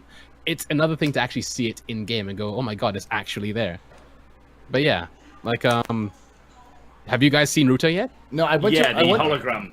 I went to Yeah. 5000. I went to the arcade, but I didn't see him there. Is he in the arcade? He's like around the corner. He's in the arcade, then you go around the back room, and then like there's a bunch of like propaganda for Imperator Messer, all like scribbled out. Yeah. And then there's a guy. It's Orphan Frimuth. Like he's dressed up nice and swanky, and he's just like there in a hologram. Like, Yeah, so it's really cool. So for those who don't know, is that Ortwin is actually the model for Emperor Messer. So Ruto is actually using a hologram that's Emperor Messer as a cover. And Yeah, it's kind of like a piss Right. take, isn't it? To Yeah. the sort of taking the mick out of the Messer regime. yeah, because Right. because Ruto is actually he's one of the few actual Stanton mission givers, because he's in Grimhex, whereas Miles is actually a Nyx mission giver, because Nyx is where Levski's supposed to be. So And So he just to worked all as you an lore masters, I misspoke. It's not Messer. Messer is dead. It's Imperator Costigan, which is the guy he's like dressed up as. yeah. Yeah, I misspoke.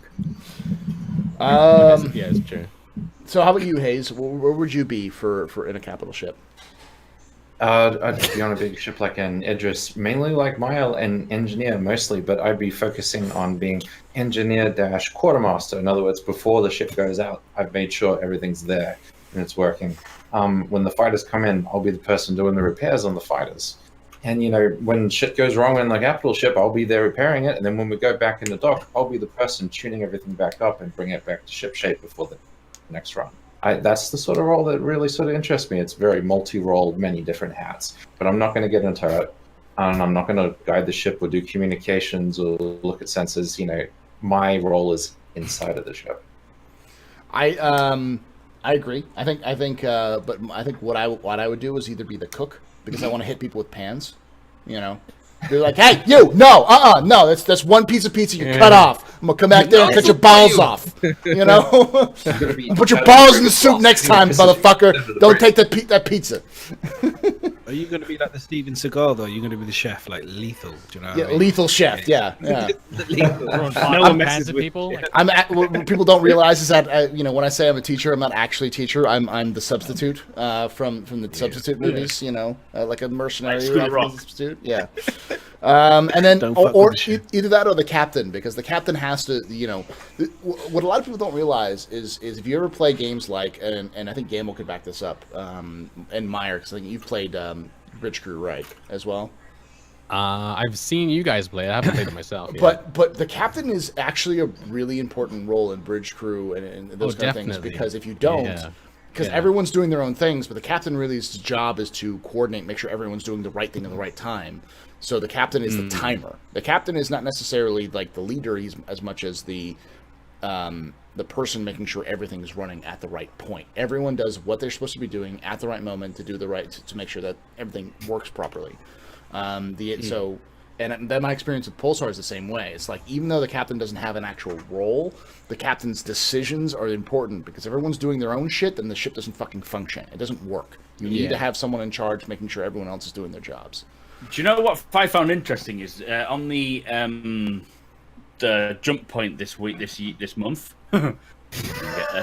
There is a section on the Pioneer where they go through sort of stations that you all right, Campbell? Campbell's losing his shit over there. I don't know what Campbell's giggling at everything at this point. Fucking wanker. They have like all the different stations, and one of them was technical, which I was kind of unsure of what the technical station was. Or tactical. Sorry, tactical station. Now, surely the captain would be the guy that sorts out the tactical movements. Would a tactical station be a guy that actually... And this is for the Pioneer, not a military ship.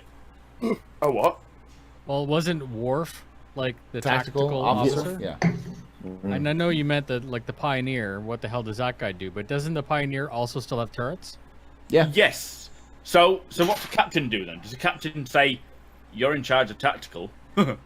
Well, I'll just make sure that everyone else is doing the rest of the stuff. My captain just fucks people up. Just fuck off. He sits in a chair and is like, "Yeah." The captain says the words. He goes, but this is why I think it sucks. Shut up, Wesley.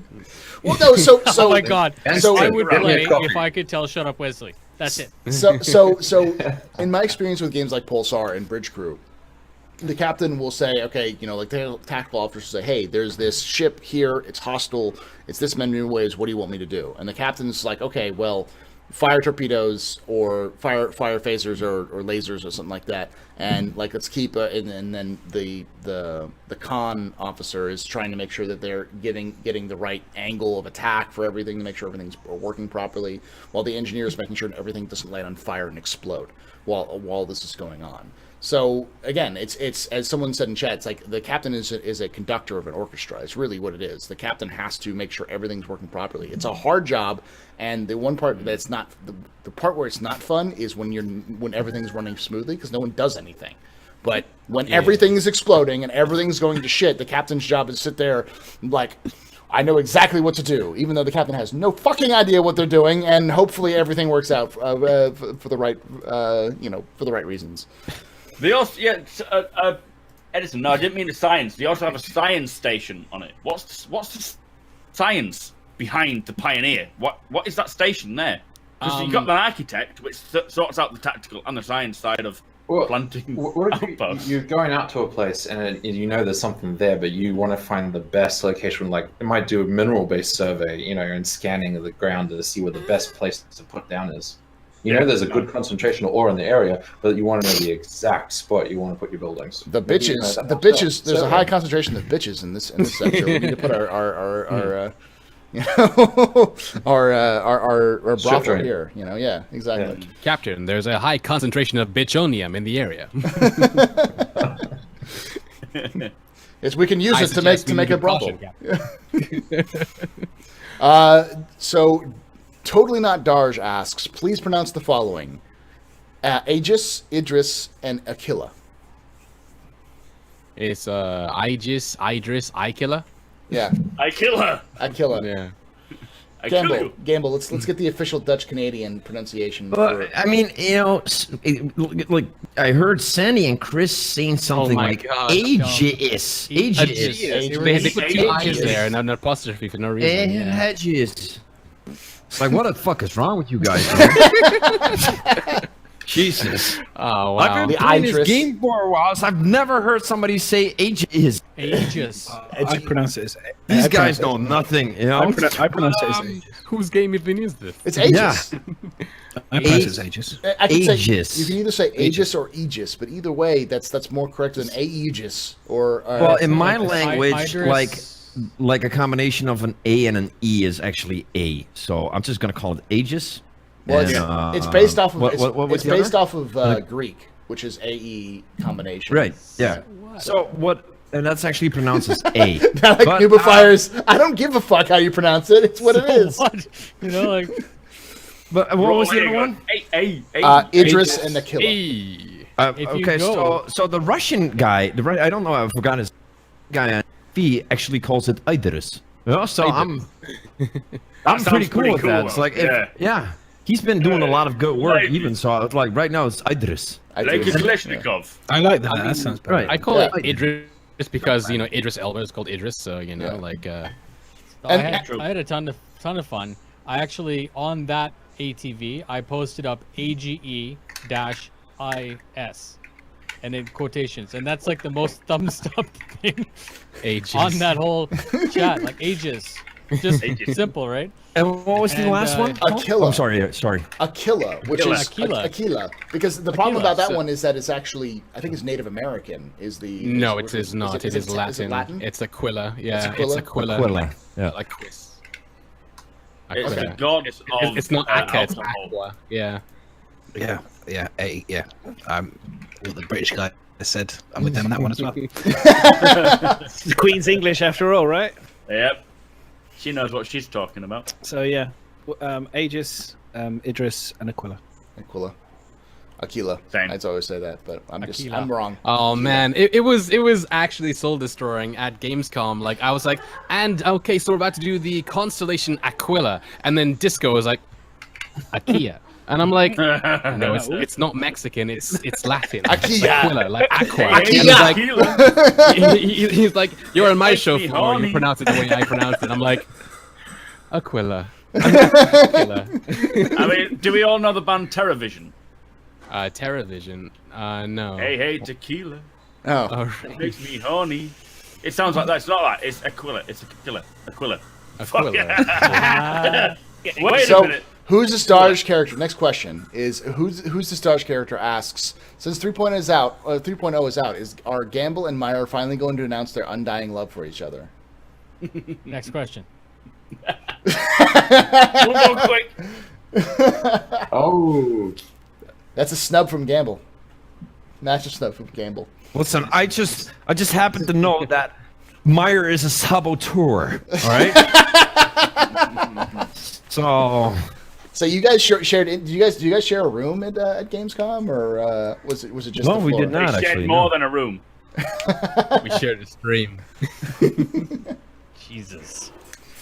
No, we had our own places and stuff. It was great. Yeah. Human Evil. It's not like you sharing miserable G with everyone, Mac.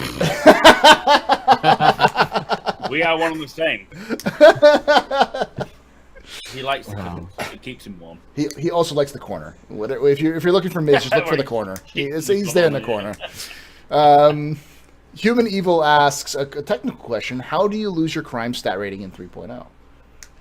I don't know. I have no idea. It's the same You way you go did in to- 2.6.3. I'm You carrying go this to- around. Correa, Correa. I believe, still. Correa's still Yeah. around selling. Yeah. I was Go to landing heck. at a mining outpost. I was just landing down on just sort of. I found this mining outpost, and I was thinking, "Wow, I've actually managed to get down to a planet. It's very cool." Saw a person running off in the distance, and thought, "Okay, he might be someone to look out for in case I get out the ship."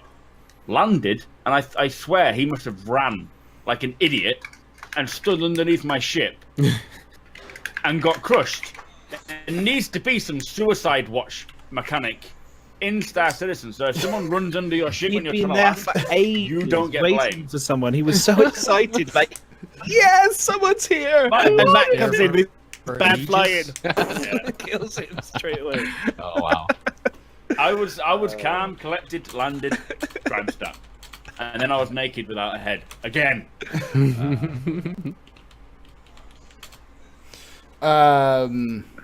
The next question, going up here, is from Human Evil. This is a good question. Am I the only person who can't read the HUD text because the background while on Daymar drowns out the text?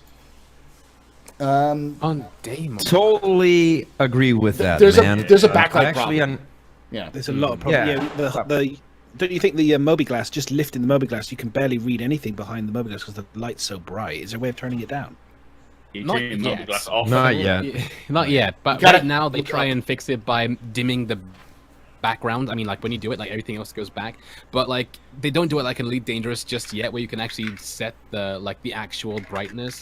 But we know that in the future that'll probably come, as well as being able to change the color to whatever you want, because we've seen concepts for Moby Glass in green, yellow, red, orange. So it's gonna come There are later. two problems. There's you've got the one where you can't read the text, and then when you're traveling down to the dark side of the moon and you've got your HUD, it's too bright and you can't see anything.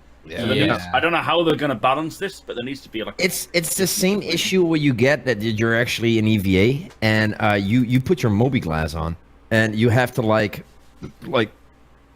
I want to click that, but because your arm is moving because you're an EVA, you know, it's like a game, like a mini game to click the right button. Yeah. I mean, like there are a few things with the HUD that just aren't there yet. You can't see like who you're looking at. Like there's like a 50% chance. Like when you target something, it just shows you're targeting something. When you're close enough, it might give you a name. It doesn't tell you who you're targeting. You can't pin your targets. When you try and find where to go, if that place is in between a planet, it won't tell you, so you can crash right into a planet if you're not paying attention in the dark side. You know, I mean, like a bunch of that stuff is gonna be fixed by the time the game gets into live for sure. But like, it's just not there yet. I'm going to say, though, overall, the Moby Glass is pretty fucking cool. Oh, Yeah. dude. It's yeah. got some small problems, but it's I When like it's where not coming going. back in your face every 5 seconds. Yeah. I mean, like, I was wondering if they do a left-handed version for people. Oh, that'd be cool. It's just I mean, it is left-handed. choose. It is left. Yeah, it's no, left. but for lefties. So you have it on the right hand right instead of arm. the left. Yeah. Did the anyone- latest bug did actually smooth out the Moby Glass problem. Yeah. And now it works very nice. Like Moby Glass, gone. Apparently, the latest bug also Yes. increased the FPS significantly as well. So that I've yet to check, but you know that's apparently there's been So, an update the since we've topic been of- stopping. Go ahead. On the topic of your HUD and your Moby Glass and stuff like that, Battlefield used to have a dynamic one where if what you were looking at was very bright, it would be a black crosshair. It would basically look at what's behind and choose an opposite color. And I often thought, like Right. playing an Arena Commander on Dying Star, you know, it's very, very bright, and then you've got this white crosshair that kind of disappears. Wouldn't it be awesome if while you were panning through, the mimic the opposite of what's behind it?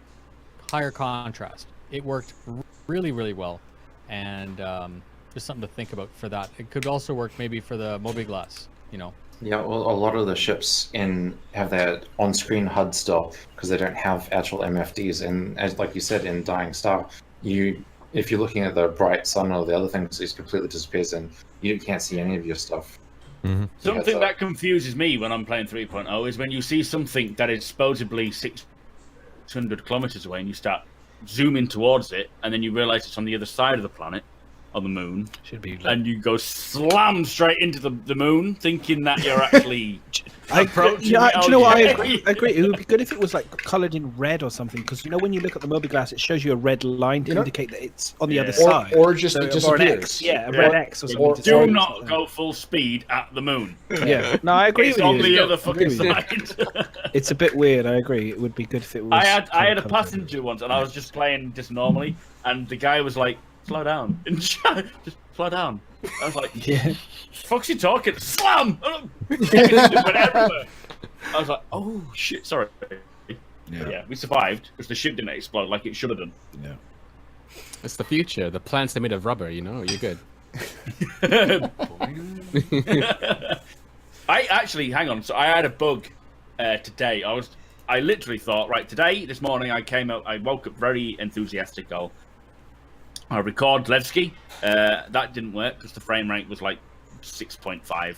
I thought I would do a review of the Aquila or Aquila. That didn't work because I jumped to selling, and then I sort of got so close to selling, and the quantum jump engaged randomly, and I suddenly ended up around Daymar, going through the through the moon of selling, and then I tried to jump back to selling, and quantum jumped backwards 7-8 million kilometers away, 9 million just constantly backwards away from Crusader. And I was like, I actually recorded some of it because I felt it's kind of how you're going to experience walking around your ship while in quantum jump. Like the 8-minute quantum jump we saw at CitizenCon. So I thought, this is kind of cool. But it was literally constantly backwards, 8, 9, 10, 11 million kilometers away. Just constant. I've never seen that one before. You know that Hurston and ArcCorp are actually in game right now. Yeah, If they're you like go into 30 And million. Microtech. If you zoom out, it's all there. Like ArcCorp's 42 million kilometers away. Do you reckon you could do what Source did and just like fly in a straight line for like how many months and get there eventually if the server doesn't If crash? it didn't crash. Yeah, but it may Yeah. not be months, it may be years. Because, like, Ellis, we know it's 8 minutes for about 23 million kilometers, right? Right. Ellis is 16 billion kilometers in scale. Source actually did the math, and it was when 3.0 went out with the known size of what everything was. He said it would be like 9.5 years in wow. a Herald. Cool. Yeah. In a fucking Herald, man. Going 1,000 meters per second to get Yeah. there. So, I mean, you could have fun. You also would run out of gas because the gas does the hydrogen fuel No. does go down as you boost as you Once fly. you make Yeah, but max he's not speed, it boosting. shouldn't. Yeah. Yeah. Yeah. It's just SCM. Decouple, would that make Yeah. a difference? All That's right. what Soros was doing anyways. It was fun to watch for 3 days. So the next question comes from Hayesi, who asks, "What is your best moment in 3.0 for you guys?" Let's start with Gamble, and then we'll move Hayes, the Nubify, and going around. So Gamble, what was your best moment in 3.0? Managing to get a buggy into the Levski station and take it down with the elevator. Like the gray cat? Yeah, I didn't even know you could do that. me neither, but we tried. How about you, Hayes? I haven't actually played any 3.0 yet, but in Vivacati, I guess I could sort of talk about that generically, because, that's off now. I spent ages and ages trying to get a Nox into a Cutlass and take it off to a planet, and it took me the better part of a day just to do that. But, I was very proud of my accomplishment when I finally managed to do it. How about you, Nubify? I'm literally just seeing how 2.6.3 compares to 3.0 in Arena Commander. Okay. Mac?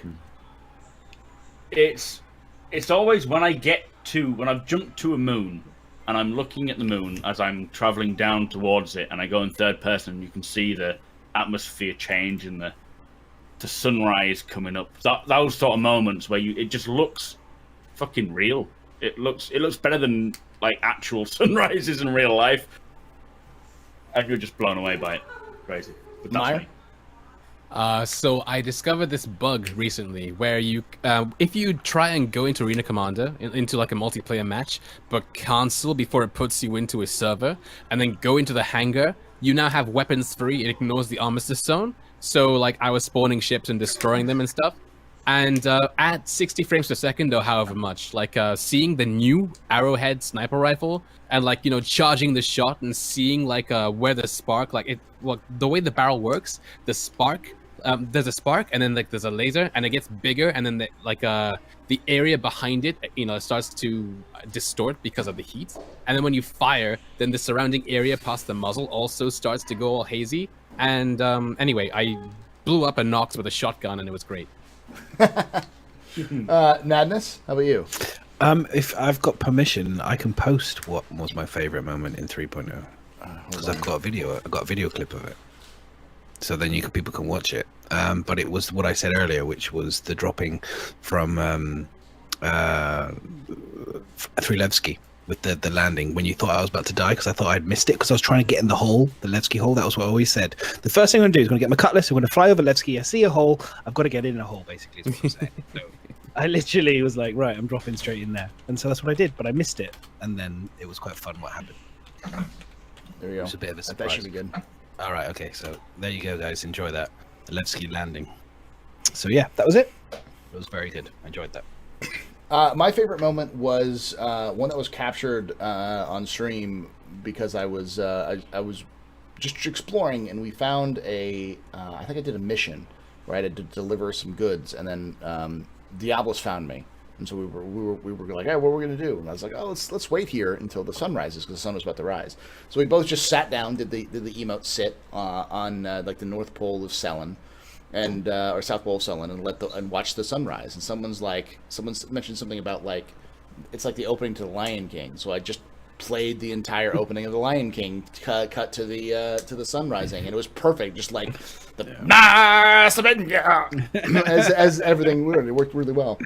But it really showed off like how dynamic the systems are. I mean, the weather, the re-entry effects, the fact that you don't have entry effects in like Selen or Levski or anywhere else, only in Daymar, because Daymar is the only one that has a thick enough atmosphere. That's I like that attention to detail. It's a nice little attention to detail. It was quite a learning curve when you go into atmosphere and you constantly boost, thinking like afterburn and thinking it'll get me to place much quicker, and then you run out of fuel and your ship just boom, yeah, falls, and you're like, what the fuck, my engines, everything's cut out, and it's because you've just run out of fuel. But it's a cool experience because you kind of think, okay, I need to really pay attention to what's going on, which is something we don't see yet in 2.6. You don't realize you've got to pay attention to things like fuel, ammunition, your stamina, your oxygen, those sort of things. This is what's going to make it into feel more like a survival aspect of the game and things, and that's so important. And I can't wait until that's more implemented and permanence is in, because it's not in with 3.0. Kind of permanence is in, like you can select an outfit and it'll persist, but you can't log off in a bed yet in a ship. But the and then log back in again. Yeah, the recent patch actually put the anchor points for it, though. So if you go to bed and you look on the monitor, there's a log off and there's an exit button now. But they just don't work. So hopefully it'll work sooner than later. I kind of want it to work in live, Like, that'd be really neat, wouldn't it? Because it's a 3.1 feature. Yeah.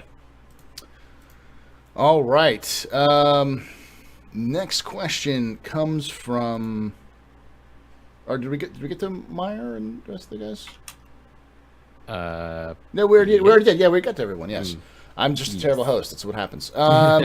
Lack of sleep and too much 3.0. Bond 509 asks, what ship are you going to request in the Drake concept? I think we said either a salvage or a capital ship, just because I want salvage. Yeah, salvage looks good. I just like the novelty of a Drake capital ship would be kind of a cool idea. I wouldn't trust it. It's too big. Drake is okay when you can see from the outside where things are broken to go fix, but a village in the sky made by Drake, that's a death trap. It's a death trap, but it's also something that would probably scare the shit out of someone. It's like, we could blow off a piece of this and this thing will still come at us because it's made out of redundancy out of redundancies. Yeah. It's also a death trap because you couldn't escape it at all. Drake's like, escape pods. You don't need escape pods. Disco's elaborated on the Drake thing, by the way, in chat there.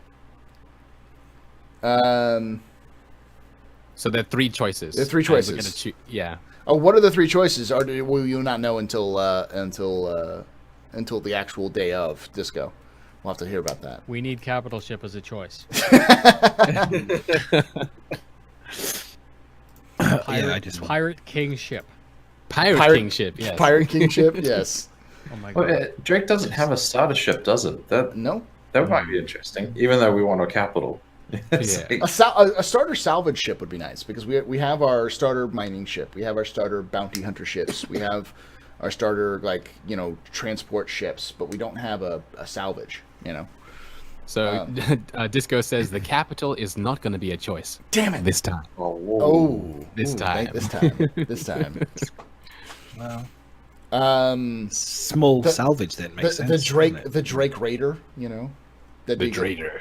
as a long distance infiltration vehicle, something that goes in and hits, or the Drake Privateer. I would like something that's not what we already have, if you know what I mean. Like I'm kind of done with. Oh, this is a combat ship. Oh, this is a combat ship. Well, this is a combat ship with a boot where you can throw somebody in. I want something different. Like The Pioneer was very different. oh, dude, yeah. I mean, I want an aquatic ship now. I don't care if there's no water. I asked Jay Lee for a war truck type thing that goes war on land, truck. like a war truck. So a Drake war truck vehicle that kind of like can be multiple uses. So it can kind of like in Mad Max style, Yeah. kind Right. of The I was gonna tumbril say. tank is Yeah. something. kind that's- of like for fuel running or whatever. You can kind of mix it up. You can attach different attachments to the back of it, and it goes across Yeah. land. That would be I mean, freaking like- sick. I'd love to know how large they want this tumbril tank to be, because it's been talked about in the lore and stuff. Because if it's gonna be like a big ship, that'd be like really neat, like a constellation that can't fly, or something like Yeah, that. That'd be then awesome. what ship is going to carry it is the problem I see. Yeah. Most ships are designed around rovers, not tanks. So Oh, it also That's has the wings problem. too. A flying tank. Next question comes from Chris Roberts Thighs, actually quite appropriate, who asks, do you think we will see the Banu Merchantman in a ground vehicle and alien ships ATV that is coming up? Please say yes. Yes, probably. Yes. yes, Hopefully. I don't think we'll see a lot of it. We may see more concept art of it, or maybe some white box of it. I don't know. But it's one of those Those- ships that's an alien ship that's been talked about recently. They will address it because it's like that and the Carrack are the most hyped ships out of the whole lineup. on the really old schedule reports, the 890 jump and the Banner were supposed to start sometime the end of this year, weren't they? Mhm. Maybe they'll Yes, have they some were, progress they were. to show us on those 2 ships, even if it's just initial grey box, very, very early. That'd be neat. I believe now- they will. I believe they will. It doesn't take them. I mean, yes, big ships, of course, it takes a lot longer. But these smaller ships that we've been seeing, like the Pioneer, not the Pioneer, the Prospector, they've been brought in. Not the Prospector. The ships that are small. Fucking hell. For the manufacturers that have big ships, they've been brought in purposely so they can get the style guides sorted before they tackle the big ships, because that's why certain ships have taken, like the Banu has taken so long, because we don't have a Banu style guide. As soon as they get that Banu style guide, they will start bringing out ships a lot quicker. The pipelines for all aspects of the game really push the speed up for the game. I'm really looking forward to. I've said this a few times on my stream. Is that I'm really looking forward to seeing the reworked Vandal ships, because at the moment I found that the Glaive ships feels more like a Tavarian ship because it's got feathers, feels more bird-like, whereas the King ship and the Driller have much more skeletal structures, feel much more very different to what we've seen with the Scythes and More the spiky Glaives. too. Yeah, exactly. Yeah. So for me, and they need to have Kyle, I've said before, bio kind of glowing kind of shit going on, like the bodies and stuff of the actual the Vandal. So for me, that if I can see Squadron 42 at the end of the year and I see the new reworked glaives and all the blades and the whole idea what they're thinking for that, I'll be very excited, because that's one of the ships I'm kind of interested in getting is a Vandal ship, an alien ship, or a rework, because it's not the true alien ship, it's a reworked version of it so that we can fly it, because obviously they're 9 feet tall or something. Yeah. They're 7 or 8 feet. Yes, they're huge. 7 or 8. Yeah, they're big, so we can't, arm reach and all that stuff. You'd be like, the fucking joysticks. Damn it! So yeah, that I'm looking forward to seeing those reworked.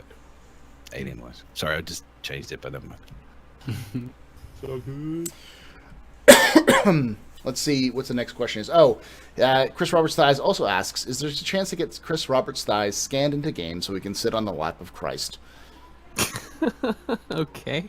No Wow. comment. I'm moving on from that one. Yeah. The tech is there. I mean, the answer is the tech is there. This is actually a good question from Mr. Squarepeg, who asks, has CIG said what back-end issue is causing the server lag? I don't think they have. I think No. One can imagine that the issue is that there are 50 people on the server and they're stress testing. We're not meant to have fun. I mean, when it gets released and it's in, live, we might have like half that many, maybe 30, and it would be better just by virtue of the fact that the server isn't having to work as hard. But I think, what there was that thing they call like unbind or whatever that isn't in yet, and that's supposed to also alleviate some of that stress too. It's just, we just have to wait for some things to go online. Yeah, they are working, aren't they, on a lot of back-end stuff that never looks exciting when they reveal it in ATV, but it's probably the most important part of the game. The PTU also had some components and stuff removed that there was in Evocati, but they just wanted to try and make a more stable release for PTU. So, I believe that. So Disco Lando says the persistence database had an extremely expensive query, resulting in terabytes of data flowing from the database to various services. Meaning, Yes. Well, Waiting for the rest. Can I get the pop-up version of that? Can we get the pictures? Explain Can to I me. get it with pictures? Explain to let me me like tell I'm you 5. in the medium of dance. Let's go. You do it. Next question comes from Edison Trent, Edison Trent 7112, who asks, just you excited for the Consolidated Outland concept, and what do you think it is? P.S. I can tell you it's nice. I don't know. I've heard rumors that it's a ground vehicle.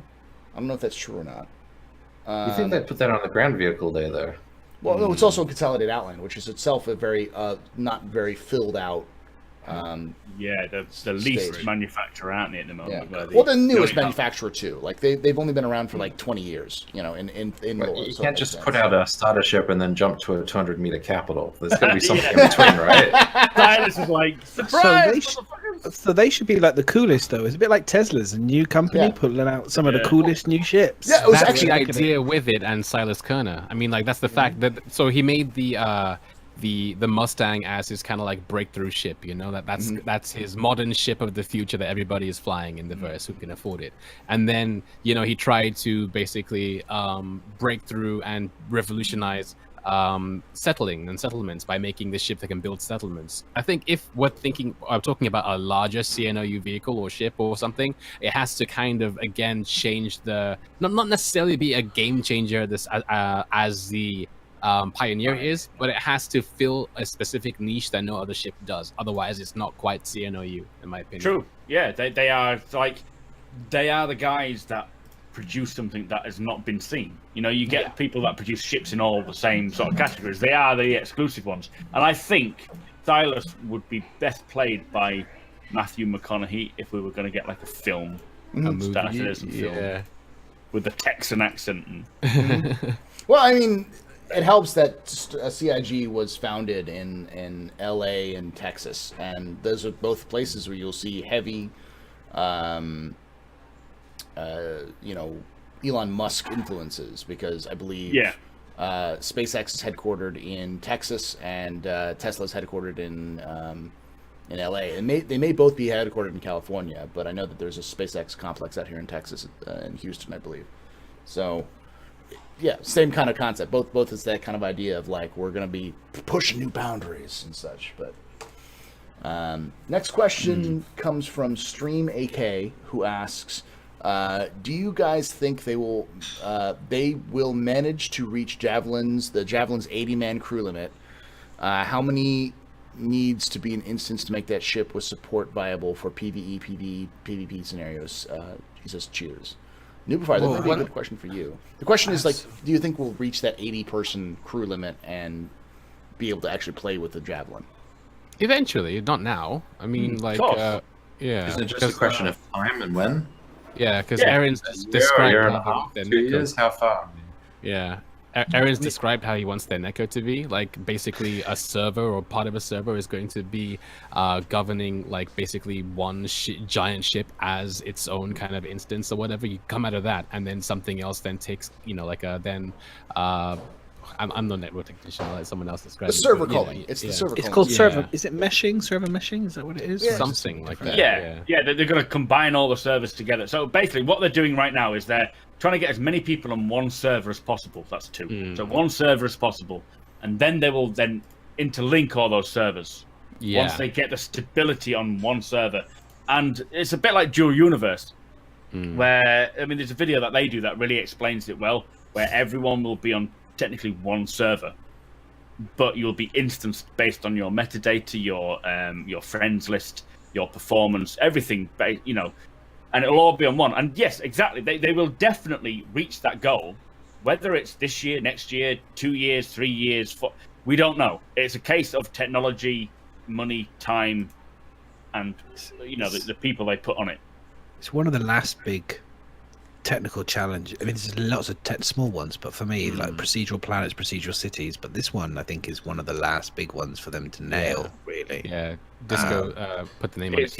Instance meshing. It's called. Yeah. One of the most important features that they need for Star Citizen, and a lot of the ideas that we have when it comes to playing Star Citizen are based upon that experience where capital ships, even like one capital ship, fair enough, you can probably get 22 people in a Javelin, potentially. But if you want to have escorts, if you want to have friends playing and people joining and having a battle against another Javelin, it won't work unless they get that sorted. But they will.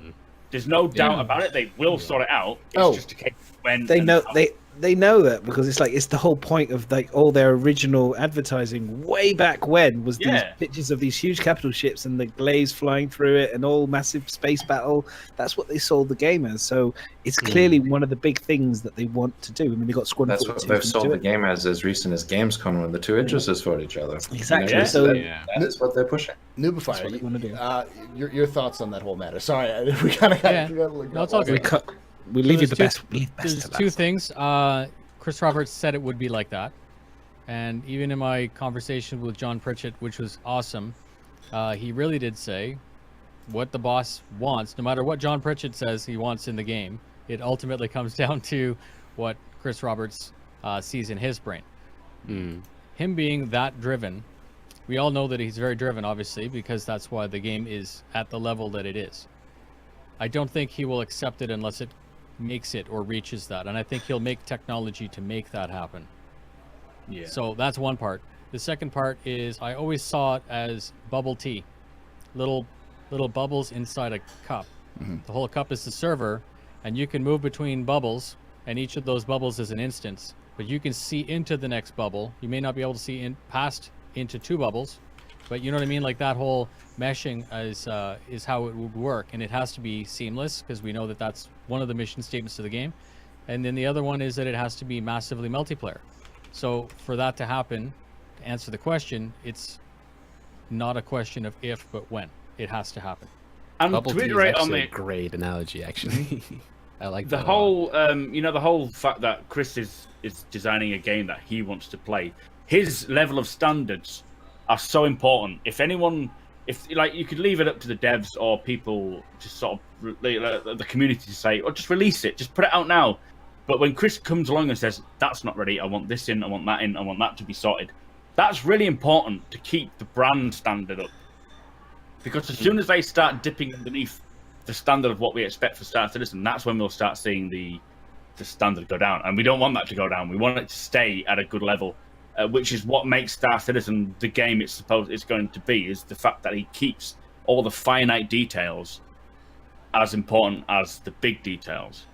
Well, you're always gonna do it wrong for somebody. If you keep it, behind the curtains for too long, you're gonna do wrong. If you drop it too fast, you're gonna do wrong. So let's just, let's just let the guy decide on what he thinks is right. I mean, Star Citizen has been one of those games that is continually innovated. Unlike other games that take it very easy, that just want to push out a title. They don't really. If we can't do it, we can't do it. But Star Citizen is one of those games where they've had systems and everyone said you can't do it. It's not possible. There's no way you could do, proper planets and all the city generations or any of the other tech. There's numerous technologies that people have just gone out and said it's impossible, it'll never happen. It's a pipe dream.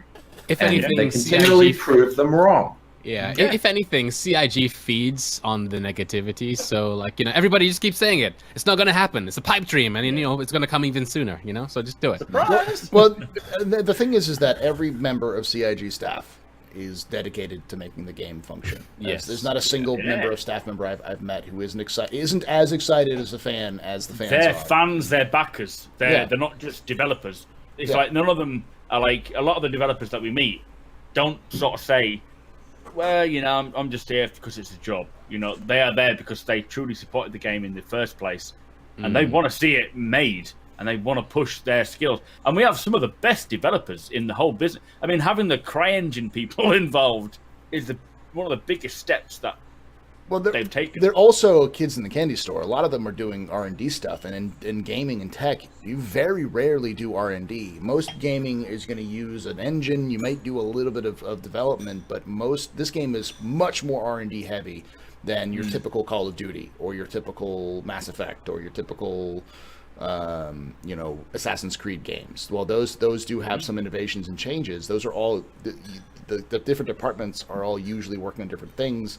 And in some cases, like this company is working on this portion of the game, this company is working on this portion of the game, and so on and so forth. Whereas Star Citizen, it's like every office is working on the same game, and they're all working on some form of R&D somewhere to change things, which is exciting and frustrating. But I mean, I'm going to say this. In my opinion on this one, when you say things like that, is like at the end of the day, they're in the business of making something creative. Now, whether that's in the film industry or other game industries, when you're doing something that you're passionate about, that you're interested in, which is gaming industry and whatever, everybody, whether it's CIG, Activision generally, if you're a game maker or whatever, you fucking love that shit. You wake up, you get on board with it. CIG for me personally is not the only exclusive person for doing that. No. It's just that we get to see it because it's open development. That's my opinion on that one. It's not that they're any better than any other game developer in the sense that they're more passionate than other ones. They are. They might be. Well, you can say they are.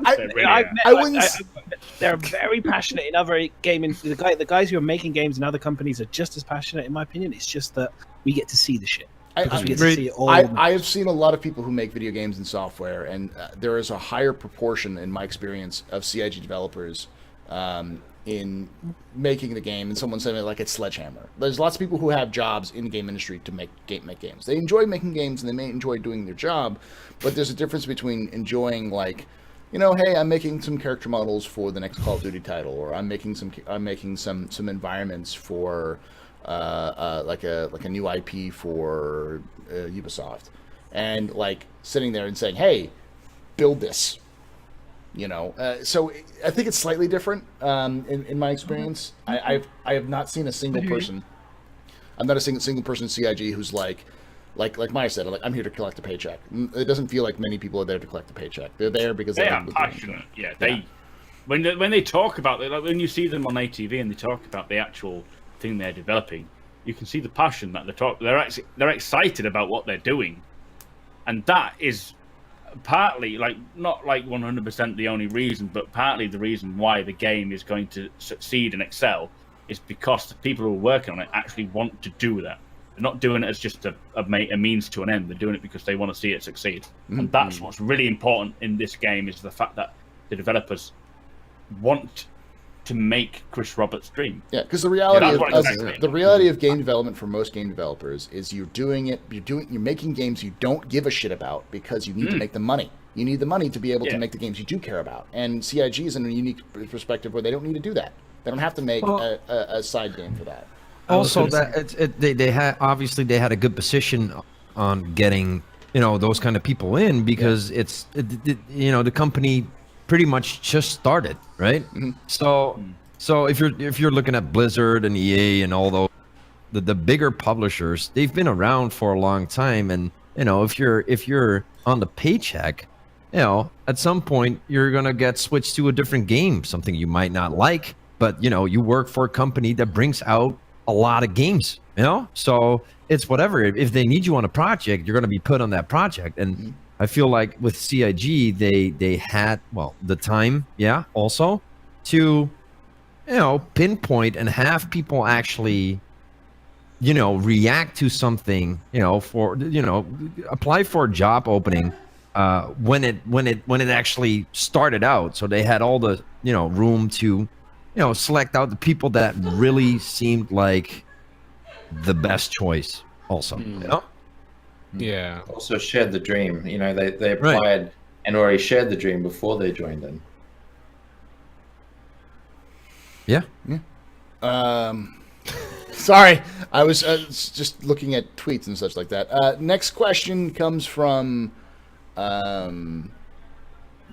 Assassin's Red. Well, actually, question from Assassin's Red, who says, "Does anyone want to hang out after the stream until the Javelin sale starts again?" I'm sure some people in chat might be. Some people. I got food to eat and I got other shit I got to do, unfortunately. But next question comes from Assassin's Red, who asks, "Probably looking at the Hammerhead, and it kind of reminds me of the Anvil Scimitar from the shipbuilding contest. Do you think there's that's their way of bringing other ships from the contest into the game? Possibly. That's my thought. My first thought was that's a scimitar. He's not the first person. I wouldn't be surprised if it was inspiration from that. Yeah, bringing some of the citizens' work back into the game. It's yeah, neat. because the Buccaneer feels very much like the Brutus did when for the ship design as well. It has very similar lines and design styles. So.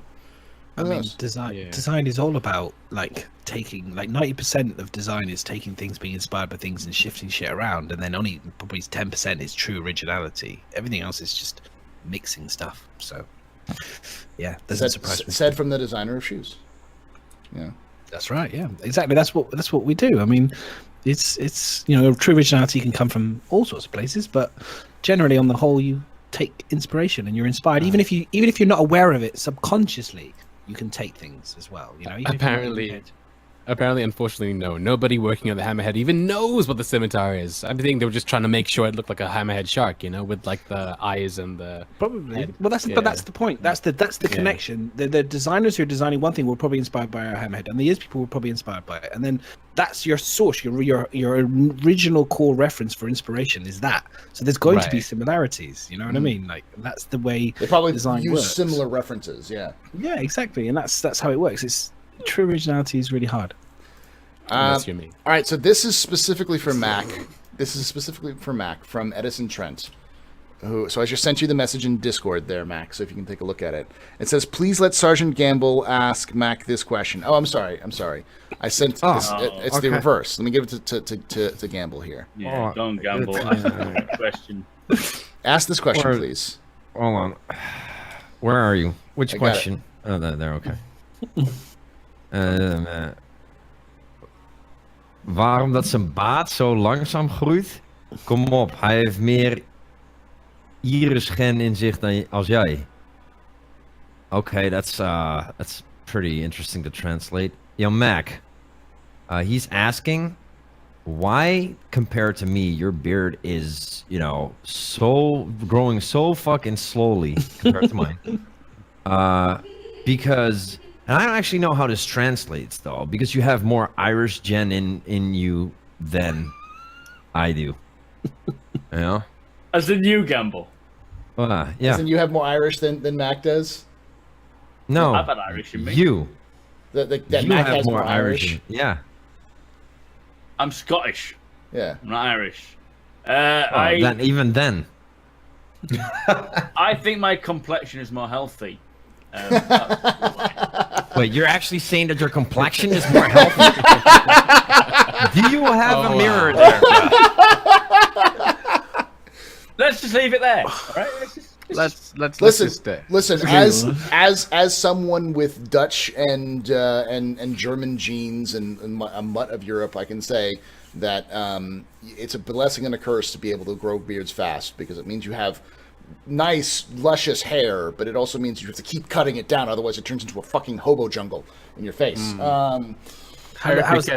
We could ask a few people. Disco, how does it feel to have a hobo beard? How does it feel to have a hobo jungle in your face, Disco? Oh man, you must be desperate to get rid of that bad boy.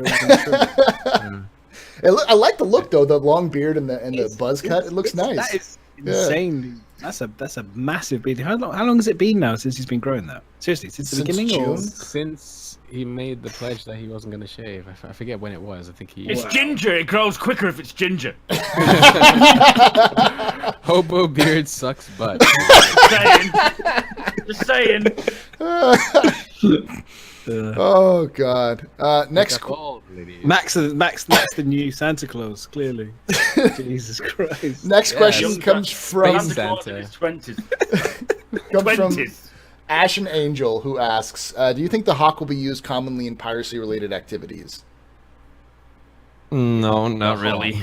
No, it will. It's like in a pirate hunter ship. I feel like it's too fragile to be used in anything. There's also like no that. cargo. There's no cargo. They had this picture during the sale of like one of these ships taking on a Cutlass, and I'm just like, no way in hell is it going to put a dent on the Cutlass. And as soon as that thing flips around, it's going to shoot it to bits. The firepower. Hopefully it's difference agile. between the two. Hopefully it's agile. I mean, like the Shadowhawk is meant to have a data spike as well as those guns. So I mean, what's the data spike? It basically stops you from being able to handle your ship. So if it's able to subdue the ship but not blow it up with the data spike or whatever, maybe it can do its job. But we'll have to wait and see. I think my kind of like hit it on its like for me. You always have to understand is one, you have to remember this is a skill-based game in terms of the pilot can make a big difference to his attacking skill. Also, And the weapons. pilot, the terrible piloting of the other pilot. Yeah, exactly, as well. exactly. So you could have a great pilot in the Hawk, a terrible pilot in a Cutlass, and then if the great pilot in the Hawk has got great armaments or is a unique weapon that the Hawk can carry that maybe the other one can't, like for example, in 2.6, people with Warlocks were wrecking people and annoying the shit out of them with the EMP because there was no defense or no one knew how to deal with it. And it's that kind of gameplay mechanic that could change the balance for the Hawk, especially the stealth version, the variant. You know, if that comes into play and it's got a sweet weapon, that could be lethal to many ships. We just don't know, is my honest truth. Don't rule it out.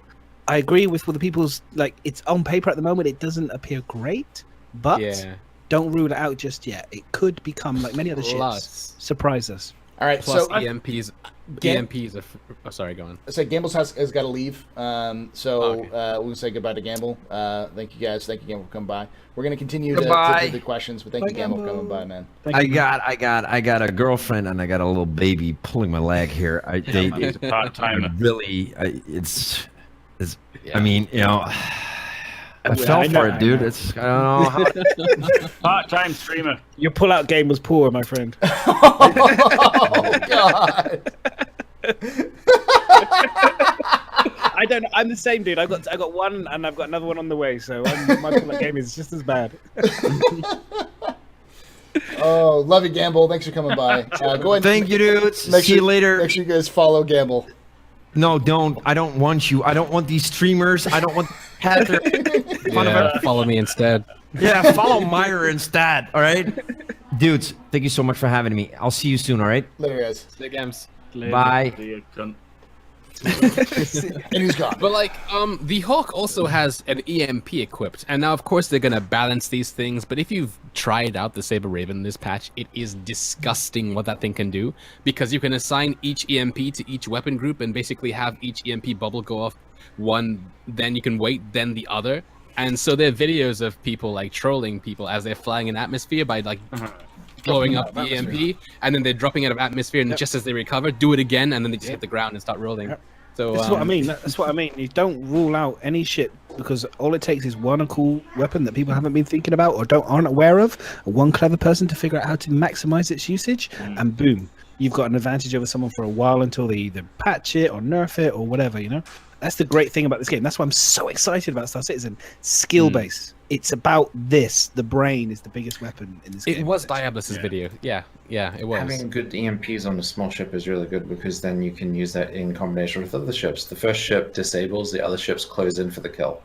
It's like, so you know, maybe it's not what the Hawk can do by itself; it's what it can put in as a team player. Oh yeah, like I said earlier, it feels like it could be a good wolf pack ship. In that sense, it could work well with like other ships to try to disable ships while others try to take them down. But it's not designed as that initially. I think it's designed as the Slave 1 kind of concept. So the Hawk will be used by pirates. Anything with an EMP will have a pirate use, because as a good pirate, you will want to disable a ship, not destroy it. Because if you destroy a ship, where's the payoff? If you disable it, you can then collect the cargo. You can hold them at ransom, that sort of thing. If you destroy a ship, you're not gaining anything from it. So, a pirate who knows who's worth his salt will actually use that to his advantage, and he will disable a ship and then steal the goods. Of course, Time to kills actually increased exponentially this patch as well. Like, I managed to take on a constellation, like an enemy constellation, like not a player, but like an NPC. Oh, okay. And it takes forever, but it's also this was also an arena commander as well. So like it Were was you using standard loadout or custom weapons? standard loadout on a Gladius, right? And that's normal. it They're took shit. forever, but at the same time, it was beautiful. It was actually beautiful. Like whenever, like you could take off like actual sheets and panels off the constellation before the actual bits came off, and then like individual thrusters were coming off, and like each time something blew up, like your cockpit would shake, and like it was amazing. It's really really really visceral. I think It's also supposed to be like that, right? You're not supposed to be able to Yeah. get a constellation with a fighter quickly. Oh, definitely. And, I mean, and it's supposed to be like teamwork. I did have a question. I'm not going to type exclamation question and ask it. But what do you guys think about the idea Excuse of me, this fair. Saber Raven? You take that EMP, the 2 times size 4 pylon mounts, and jam them into a Saber, and then you have an actual something that can actually be dangerous. Instead of just 2 size 3s, you have 4 size 3s. Yeah. And the EMP. And yes, it Do you doesn't have the reckon- second computer. What you would do is set up something like voice attack and say fire EMP, and it would shut you down, release, and then bring you back up again. Right. Do you know what? I think that if you notice on the Saber Raven at the moment, there's at the front. It looks like there's a gap where 2 guns potentially, like the standard Saber, could be. So you'd have 4 guns on it. And you know that we had the AMD and the Mustang when we had the AMD version. They brought out a in-game version. So I wouldn't be surprised. Maybe we only get 1 EMP variant, but it then gives you 2 guns on the front. So it would be more of an aggressive, but you only get 1 EMP. But I'm terrified of the idea, but I would love to Well, have you that. should be able to, right? You mean yes, another Saber, like a Saber Crow? No. Or something? I'm saying take Jackdaw. parts out of a store, because if the Raven exists, you shouldn't only be able to get those parts. You should be able to go to Cubby Blast or whatever and buy those things and attach them to anything with a size 4 pylon. So what I'm saying is, I know what you mean. why would you care about the Raven if you know in 4 months they're going to come out with that, and then you could take a normal Saber, which is actually deadly, not like an M50, and then anyways, this is just something I'd consider. It depends how weird rare because the EMP is to find in the universe. Those mounts are obviously designed to have 4 guns on the Saber Raven. For some reason, it only has 2, despite having the slots for it. It's got the slots. It always found that weird. Maybe it's something they'll fix in balance, or I think they it's a thought it variant. was unbalanced or something. I think Yeah, it's maybe pretty it's OP. just a- You know, think what I want to see is either a bomb, as in like not a missile, but a charge, but a bomb or a ground vehicle EMP, where you Yeah, will there drop is one. an EMP charge. Tumble Cyclone. The Tumble AA Cyclone. version has an EMP. It has an EMP on it. It has a size 1 EMP on it. Okay, so forget what I just said then, just a second ago. Let's just go back to the other point. A bomb, then. So Like an EMP bomb. when I saw the Raven, I thought it was going to be like an EMP that you drop, like a bomb-wise, to ground vehicles, because it's all well and good having a ground vehicle like the Tumble, which is an EMP ground vehicle. You've got to get close to it first. If you have a ship come in and drop an EMP over a group of tanks or a few, I know like this determines by gameplay, fun, and realism, and actual how it's going to feel. Mm-hmm. They had an EMP bomb rather than a missile that you could drop from the sky. That would be a good sort of. Well, EMP Advanced. missiles are something that are going to be in the game. It's a part They of already the, are, aren't Yeah, Bandit not Defender. not in game, but they've they're been not. seen in that one E-War thing that they read. They made a. It's They were not a they were brochure. announced with the Bandit Defender as well. Yeah. So yeah, there's a thing that's going to come out. I'm sorry, and E-War data spikes and EMP missiles were listed in that thing. Well, I I mean, guess that is the same thing then. I mean, electronic warfare is quite one of the most interesting things because it's one of those kind of like if they get the balance very wrong, EMPs are one of the most favorite. And I don't know if you guys have met them, but they are the most favorite use of vehicles by griefers within the game. Okay, so warlocks and retaliators and gladiators are the most favorite people by people who like to fuck people's day up. Okay, which is basically EMP to shit out them and throw loads of broken torpedo size 9 at them or size 6s at them because it gets an easy kill. And it's like game over, bye bye, and then they can talk shit in chat. That's their favorite thing to do. Honestly, it really is. That's their favorite thing to do. So you have to be very careful. And I'm very interested to see the defenses against EMPs as well, because otherwise, if EMPs is overpowered, like what Nubify is saying, like get Saber, slap a couple EMPs on it, and you just fly in and you can just wreck. It's like I've got all the guns and I've got EMPs. I can take everybody out and destroy everything. I want to know, like, is it going to be like Eve where they're going to have levels of EMP? So you have one EMP and I've got a defense for one. You can't block. It's like a shield that stops the EMP from working. Then you have to have 2 MPs on your vehicle, and I have got one shield blocker. I personally like it. Yeah. Well, I wish that if you EMP someone, it doesn't take the shield down, but it kicks the shield generator down, so it's not recharging. Your other systems might start failing as well. Like maybe not everything is knocked out completely, but random systems are coming down. Your shield might suddenly, lose some of its charge, but and stop recharging for a period, and then you're more. It makes you vulnerable, but it doesn't absolute knockout of everything, A good defense against EMPs. A good defense against EMPs and something that's not in, but a lot of targeting stuff isn't in. But if there was just a warning, the same way warning, collision 4, warning, EMP charge detected, then it would show you what's charging and where it is. The same way it shows you where a missile is coming at you, then you know when you'd have to cycle your power as the guy with the EMP comes through, so it wastes its charge. I think that's probably one. Yeah, or make the EMP charge longer so that they have more to waste. I mean, more to lose. Because right now it's a 10-second charge, and you have 2 EMPs. So, like, if you charge, so you can basically just keep chaining the EMPs on the Saber Raven at the moment. I would understand as well is that we also don't have complete power regulation quite yet in PTU or in 3.0. So, like, they've been trying to add that in. A large EMP burst is probably going to use a lot of power. So it should also have some downsides, whereas like drawbacks. You can't use an EMP and have your shields up. Like you EMP, but you're vulnerable because you have no shields. The other thing you can do is either add countermeasures like you can with armor and weapons. You can add armor to ships, just armor up your each component. So like your components are armored against EMP. It's what we do now for actual EMP attacks. Military vehicles and the several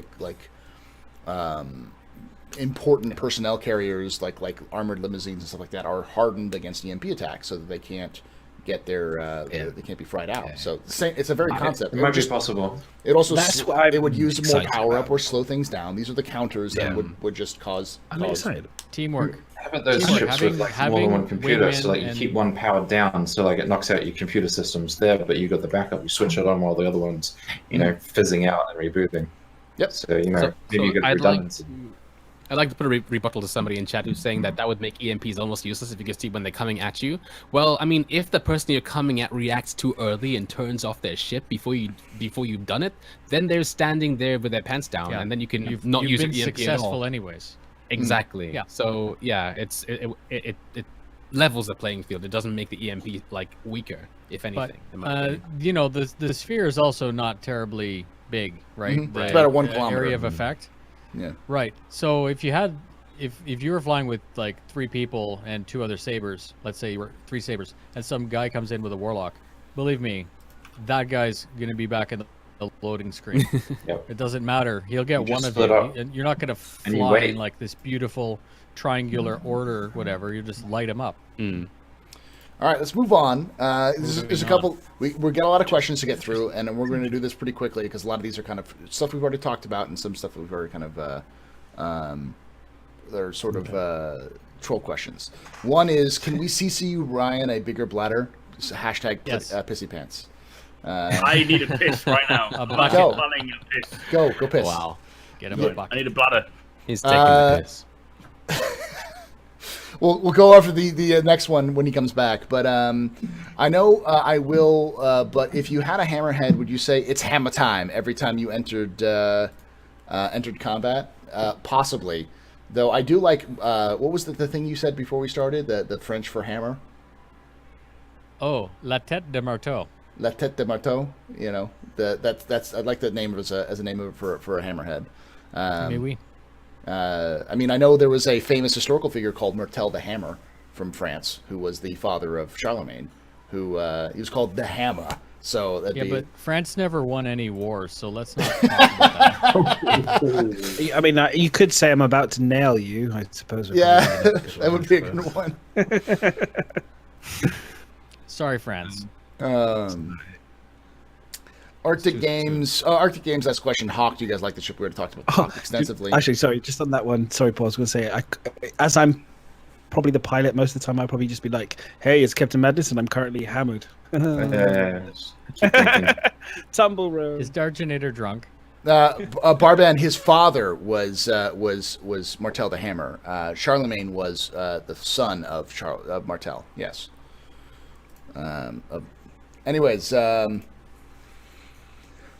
Just really quickly, Astro, I posted an image into the show board. It's an Imdra album called Subsumption Gone Wild. I think you might like that. oh God. You know, go ahead and post it in the chat. That's always a good one to see. All right. The next question comes from CSF Death Demon. Noticing a bunch of report issues and IC instead of people contributing to the bug. I know Noobifier's done a great tutorial on this, but maybe you could explain the importance of contributing to an already reported as opposed to re-reporting it. It's simple. It saves the people who are fixing it time, because they have to that's a repeat. We can't, and a lot of times people will go in depth into a repeated bug and realize halfway through that it's already a repeated bug. So it's just time wasted. It's simple. Yeah. Always make sure that you search for if the bug has been reported in the first place. Otherwise, they're going to see. What happens is someone posts a bug. If someone finds it and thinks, yeah, that's a problem, they'll upvote it, and that will get more of a priority in getting fixed. So if you want a bug fixing, don't repost the same bug. Find someone who's done it already and then upvote it, because that will get more priority to it. Otherwise, Is it still confirm it or something? Or what's the word? I can It's replicate. Replicate, yeah. I'm sorry. It's the grandfather of Charlemagne was named Martel the Hammer. We're still talking about France? Someone's trying to correct me on history, and I'm like, I'm a history person. I know this. But he was called that because of his fighting against the Moors in Spain. He was called the Hammer because he would hit like a hammer when he fought. Next question comes from Arctic Games, who says, "What do you guys think of the last concept ship from Consolidated Outland is?" We've already talked about that a little bit. Dice DH says, "Who's considering getting the Hammerhead for the fleet protection?" We've already talked about that as well. Noobfire. Drunken Beard 27 asks, "I would like to have a Dragonfly in my freelancer door and still have some cargo to fill. Is this reality, or should I look elsewhere? And what are your thoughts on the timeline?" I'm sure you could fit it in there. I'm pretty sure. Not tons of cargo, but if you're looking. Is the ship matrix, all the information stats correct between to be able to compare the freelancer and the It's Cutlass? not 100%. However, a lot of people. Not even. That's what I thought. That's what I thought. I've looked at it a lot, and it's erroneous. A lot of people are saying "Oh, the Cutlass is so much better than the Freelancer," and the answer is if you look at the actual how cargo works, and if you actually look at the dimensions, the Freelancer still holds more than the Cutlass. It looks different because they're like, "Oh, the Cutlass is bigger." It's like, yeah, but the Cutlass's cargo bay is short and squat and rounded. Whereas the Most people Freelancer only look is at the rear bit, but there's a middle section as well. You know, people only look at the back end and think, "Oh, I can only fit this many dragonflies," and that's how they compare it. But it's not like that. No, because dragonflies don't stack on top of each other like boxes do. And dragonflies, as of right now, dragonflies fit wherever you park them. So long as they're in the physics grid, they're in the physics grid. You don't need to lock them down. So you. Although that's been disabled in 3.0, you're not able to actually lock down park ships inside and ships. Yeah, you can. I've done. They're just not very well protected. Yeah. Yeah. Next question, but in terms of the actual a freelancer door, if you're looking for another ship that would do something like that with exploration, you're probably looking at a bigger ship like the Aquila. But that might be overkill. Yeah, I think like in terms of like crew, especially the freelancer, you can get away with being a solo play. The killer or the constellation is where you start branching into multi-crew. Yeah. Not that was even the question. And there's I not don't many remember. ships between the freelancer cutlass and the constellation though. It's like there's like big jump between those two sort of ships. And Hayes is right. Like you still have that middle section with cargo. There's a back section. There's the middle section, which actually has an airlock on the top, and then the living section and the forward section. There's actually 4 compartments in the freelancer. But And isn't the freelancer a 2-pilot ship? It's a solo ship.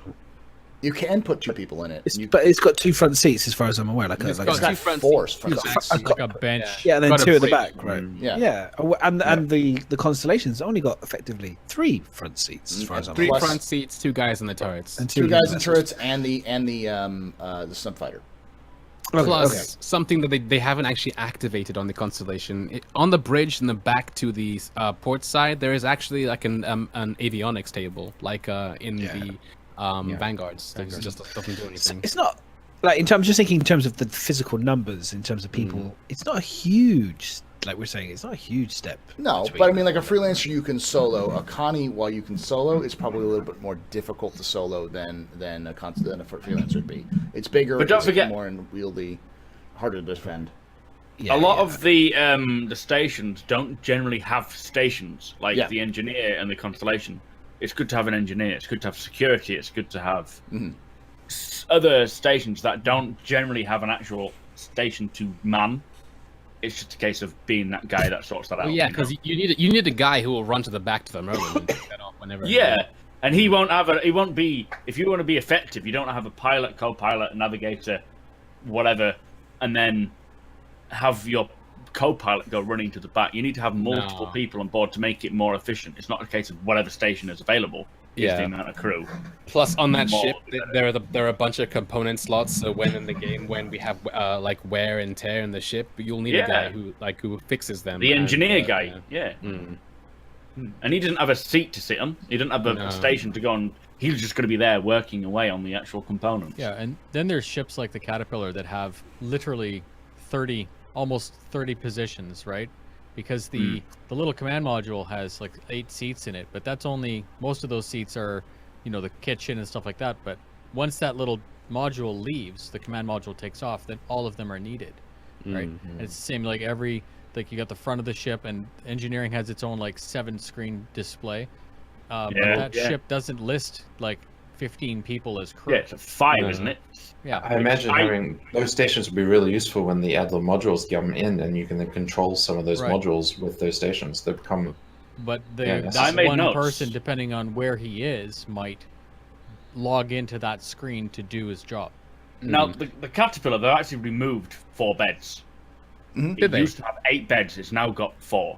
It removed the Um, beds in the main bay, in the main body, did they? There's 2 in the main and then 2 in the command instead of 4 Right. and 4. Yeah, so I'm thinking pilot, co-pilot, security, communications, navigation, potentially. Right. And Then tractor you've beam, got- dude. It has 2 turrets and a tractor beam. Yeah. Yeah, and then the tractor beam guy is the cargo handler, but you know what I mean? Yeah, and then you've the got co-pilot. engineering. The co-pilot's going to go into one of the bays and move the cargo in. Like it's concurrent activity. You have you're double or triple hatted. It's not like there's a guy who does nothing but cook. Yeah, Yeah. Off topic. you a bit, could, but it um, would be difficult. You'd yeah, have the you- hot bunk, That would almost Yeah, be as yeah. bad as flying a capital ship. Off topic, but with the tractor beam, I think it's coming along. If you try and use the tractor beam terminal now, it actually gives you all the control of every single turret on the ship to fire on the broadside. On the It's- on the Caterpillar, sorry. On the Caterpillar, yes. yeah. Oh, a So lot of ships are like this, it's actually. weird. Like it slaves all the turrets, so you can use it on the tractor beam, but you Well, can't we've actually seen use them. the tractor beam. We've seen them using it, haven't we? We've seen them messing with it when they did the white box, Yeah. where you could Yeah. sort of pick up. But it was nowhere near anywhere finished. So potentially first drop, second drop of quarterly waves, we could see it functional. It's not just the Caterpillar, it's the Starfarer, the Freelancer, the Cutlass. The co-pilot can take control of the guns. Yeah. From Okay, let's the pilot. let's Which move that's a big on deal. because Are we going to do lightning round? Let's do a lightning round. Lightning We've got a round. couple things. So we'll start with Madness. This is gonna be a question specifically for you, and then we'll move the Meyer. And then this is how we do the lightning I rounds. got a question for me. Wow. So your question is: are you planning on splitting your ships among multiple characters, or will you have one character own all your ships? At the moment, I'm going to have one character on all my ships. Meyer, do you know if there's don't- do you know if there's been any recent news on a Xi'an capital ship that it was teased during the initial Kickstarter campaign? We don't know what its name is. We don't know when it's going to be released, but it looks interesting, and it has the whole Xi'an motif of it's going to be vertical, so expect turbo lifts or lots of staircases. Okay. Super Mac Bros, I'm going to give you two questions because this first one's a troll question. From Noobifier, some people have large breasts. That's not a question, Noobifier. That's a... It's truth. It is truth. But Derpinator asks, just played a bit of PTU and the FPS and mobi-glass issues were still quite present. Sad trombone. That's not a question either. That's a statement. For you, again, Super Mac Bros, all of you are... okay, if you're a Javelin... If you're in a Javelin, who would you make of us to choose from? Who would you make? Which of us would be the captain? Which one of us would be the chief engineer? Which one would be the medical officer? And so on and so on. And who would be the chaser? Like, give each person in this cast a role. So Noobifier captain because he has military experience. Definitely, he knows more shit than I do. I would probably make. I don't know. Maybe security would be Madness, just for the sake that he is mad and kind of knows how to handle himself, in that sort of degree. Hayes, you'd be the engineer. I feel like you have a lot of knowledge in there, and you would know what to do down that area. Maya, you would just be by my side the whole time. He'd be your number one. So much love. Be your constantly. So much love. Tribble. So much Always right there that I could just cuddle. Cabin boy. Paul, we would have a bar on board, I'd just be a bartender. That's just how that works. Yes. and everyone would go down to see Paul. That Yeah. is a shit Yeah. you want to be on board. Next question comes from Mr. Pinks for you, Noobifier, who asks, have you experienced the insane FPS drops around Delmar? Oh yeah. Mine Obviously. is drops about literally one when I approach it. Okay, there's the other Great. question for you. This is something for you. I think I'll answer if you don't know the context. But it says, "What's a Bearcat to you?" And please grab the I closest toy understand. object to the floor. What is it?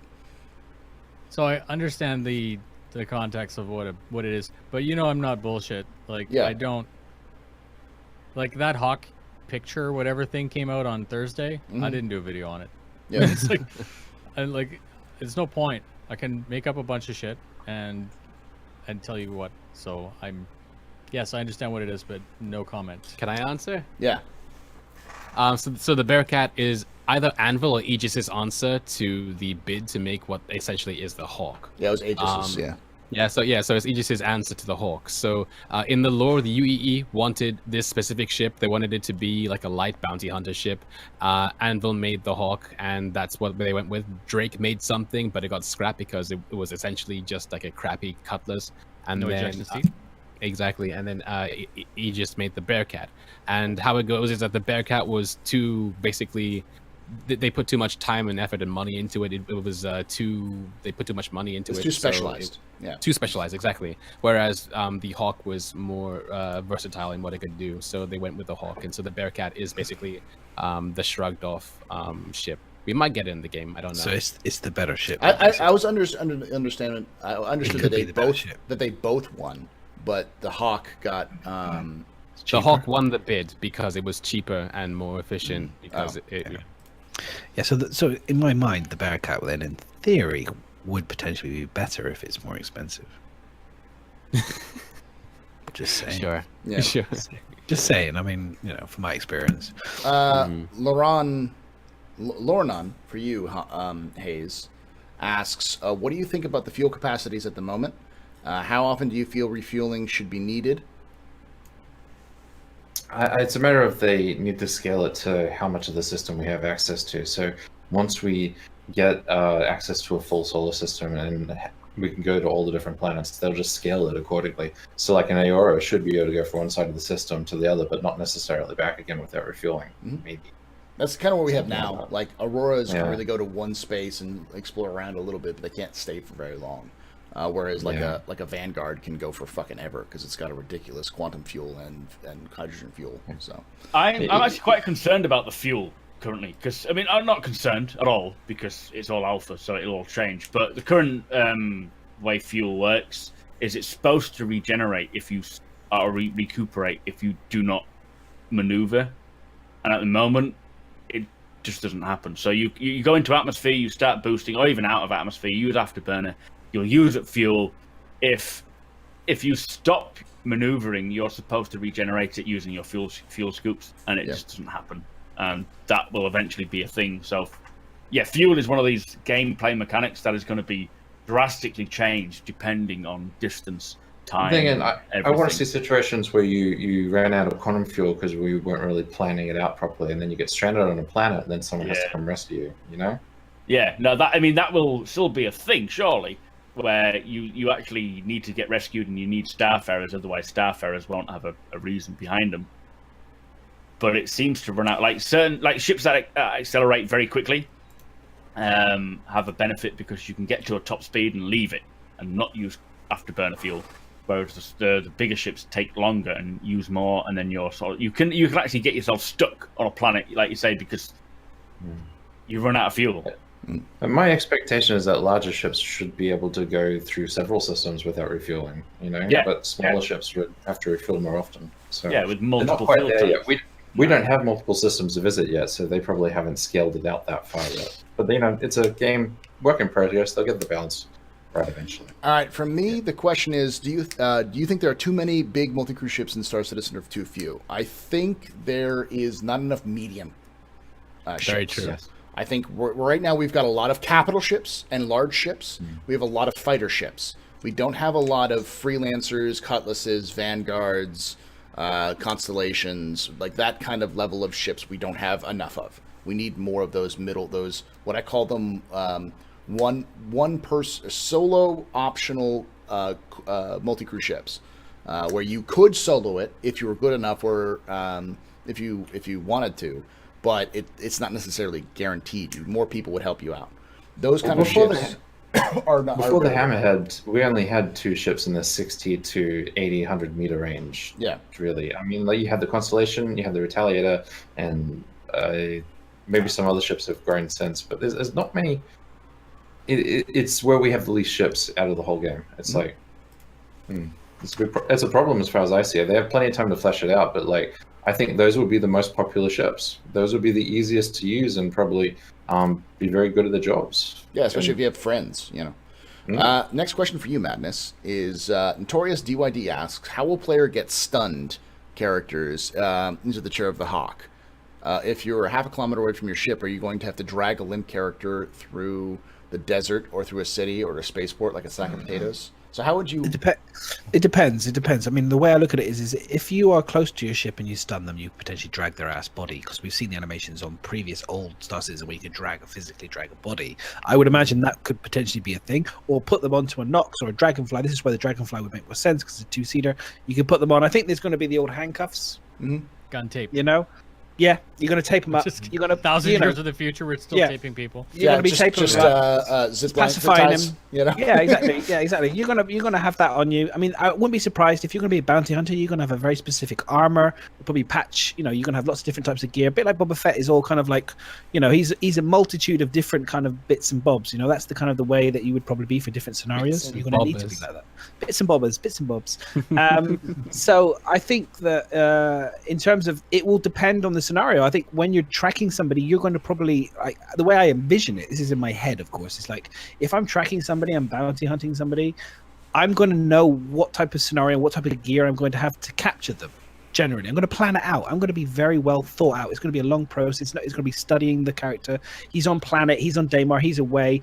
I'm going to have my Dragonfly. I'm going to be scouting him, and then I'm going to know what I need. Do you know what I mean? It's not going to be this random, suddenly I need to do something. You know, that might be now and again, but for bounty hunting, it doesn't seem logical. That's a fighting scenario rather than a bounty hunting. You know what I mean? That's my thought. Awesome. I'd imagine most of the fun out of bounty hunter would be stalking your prey. Yeah, not the stalking. actual. Being investigated. That's part of investigation. Yeah, studying them, watching them. I'm prepared. Literally Blade Runner. Yeah. Yes. So Meyer, the question from Oshirin, Sarikia asked, would they implement some sort of ground air ship like a flying tank or something? We kind of talked about that a little bit. So I'm moving on to the next question, which is Oshirin, who asks for you, Meyer. What do you think of multi-level outposts or outpost ship modules like Big Benny's or Dumpers Depot, like modules that you would put like just as an outpost? Multi-level outposts is something that they've said that they weren't going to do. So, sadly. But Big Benny's. So, what was the second half of the question? So, kind of like if you had say you go to Art Core area 141, and there they have they have their normal like residential area. They have like where you go trading, where you go pick up like the cargo, but they also have like a Dumpers Depot where you can go there and buy stuff. And it's a separate module. What do you think about those kind of idea? Sure. If they can do it, they can do it. It's awesome. I mean, I don't really get the question, so yeah. The question is, would you be okay with that? But I'll go with you. Sure. Why not? Why not? I mean, like, if that's the gameplay, why not? Bond 0509 loves Max Beard asks you, Meyer, what are your thoughts on ship shield and structure longevity? How long should ships last when they're being hit? What are your thoughts on ship destruction? Should there be many phases? How long should ships last in respect to calling for aid or actually arriving? And it actually. So as it stands, I feel like ships should have a much longer time to kill. I think that right now we're kind of in a good place in the PTU, but going forwards, when we have ships and we have our own things and everything is more like, I suppose, static. I feel like the time to kill should be, and we have more like gameplay elements. Like we actually have search and rescue. We actually have all these other elements of gameplay. We actually have the escape pods to escape. I think time to kill should be much higher. I've always said that when a ship gets destroyed, that shouldn't be like when it gets destroyed. That should be when it gets put into a kind of disabled mode. And then you then have to wail on it again for maybe even twice that damage to then blow it up. Because no one wants a completely blown up ship. What's the point in that? You want to get it so it's damaged so you can go and get your stuff inside. I think shields and stuff are in a good place right now. Although, again, we're only in PTU, so everything is subject to change. All right. I've got a quick comment on that. TTK has everything to do with how much team you bring with you. That's true like, as well. Like we were talking about, one saber against one saber. You should never ever see that. No, you will probably never see that. Yeah. You should not see that. You should have like 5 sabers against that one guy who just got out of high sec and doesn't know what he's doing. Right. And in then the that PTU, ship should come apart like butter. Yeah, in Pirate Swarm, though, the time to kill is huge. I used a Gladius, a standard build, standard loadout, and the first 2 Auroras that show up took forever to kill with direct hits. They eventually did get damaged. Bits were breaking off as I was shooting, but it took forever. So I think they're kind of working towards there, yeah. But in my org, when we play Pirate Swarm, we call out targets. Like that Connie, it's designed to force the whole team to work together. That's the whole purpose of that boss. I can't even imagine not calling targets and focusing all your firepower on one of those things. They're so tanky. You can speed through the early levels very quickly if you're all focusing the same target. Next question is for you, Supermac, who asks from Mayonnaise 15, who asks, do you think we will see military space stations similar to giant fortresses that are on EVE Online or smaller, more modular ones like civilians we have now? I think eventually we will see a great variation in space stations, either being military, civilian, industrial, everything. Currently what we see at the moment is just a starting point. Over time, once we get the most of the game fleshed out, we will see a greater variation in everything. We've got decades to play of this game, so yes, definitely. Okay. Guns and Glue asks you, Nubifire, with the death of a spaceman, why do you think large military ships like the Hammerhead use manned turrets and they can be shot off instead of having gunners at situations and remote control of turrets in similar to like Simpods? Getting your shit blown up doesn't mean you're dead.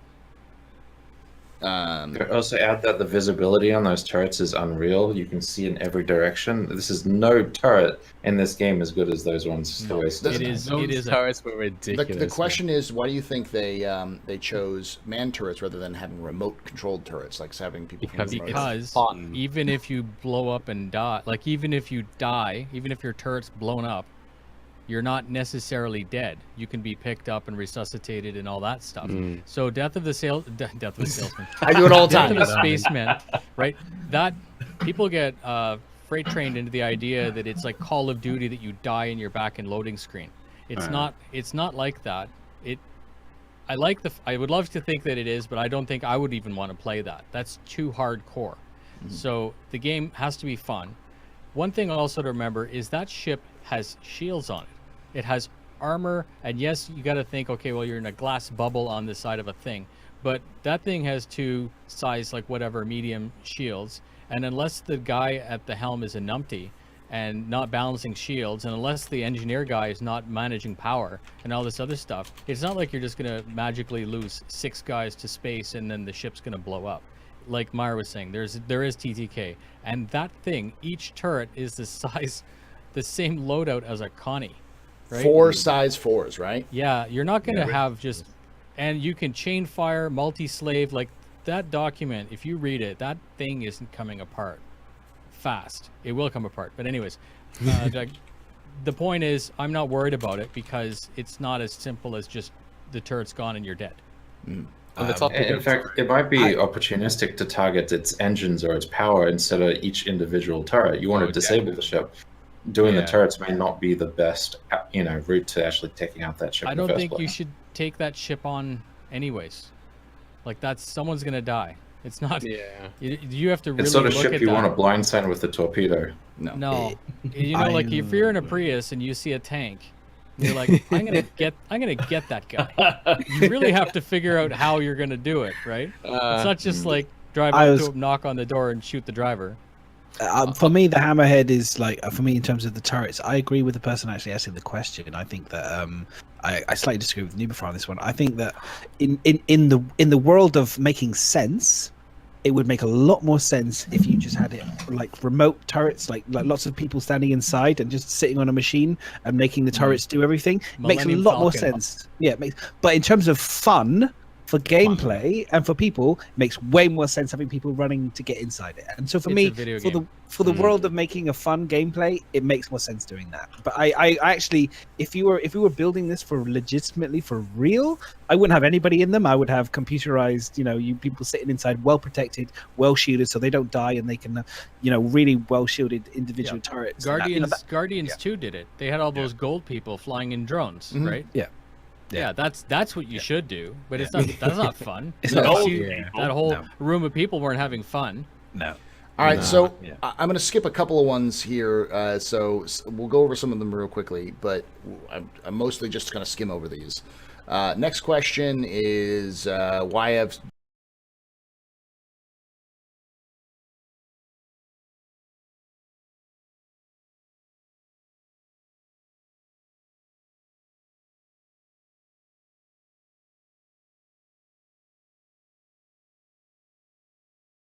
Epic Beer when it comes off? What do you think he named it? I'm sure he named it Disappointment, and I'm sure he will love to hear disappointment off his face. I think he'd be happy. Yeah.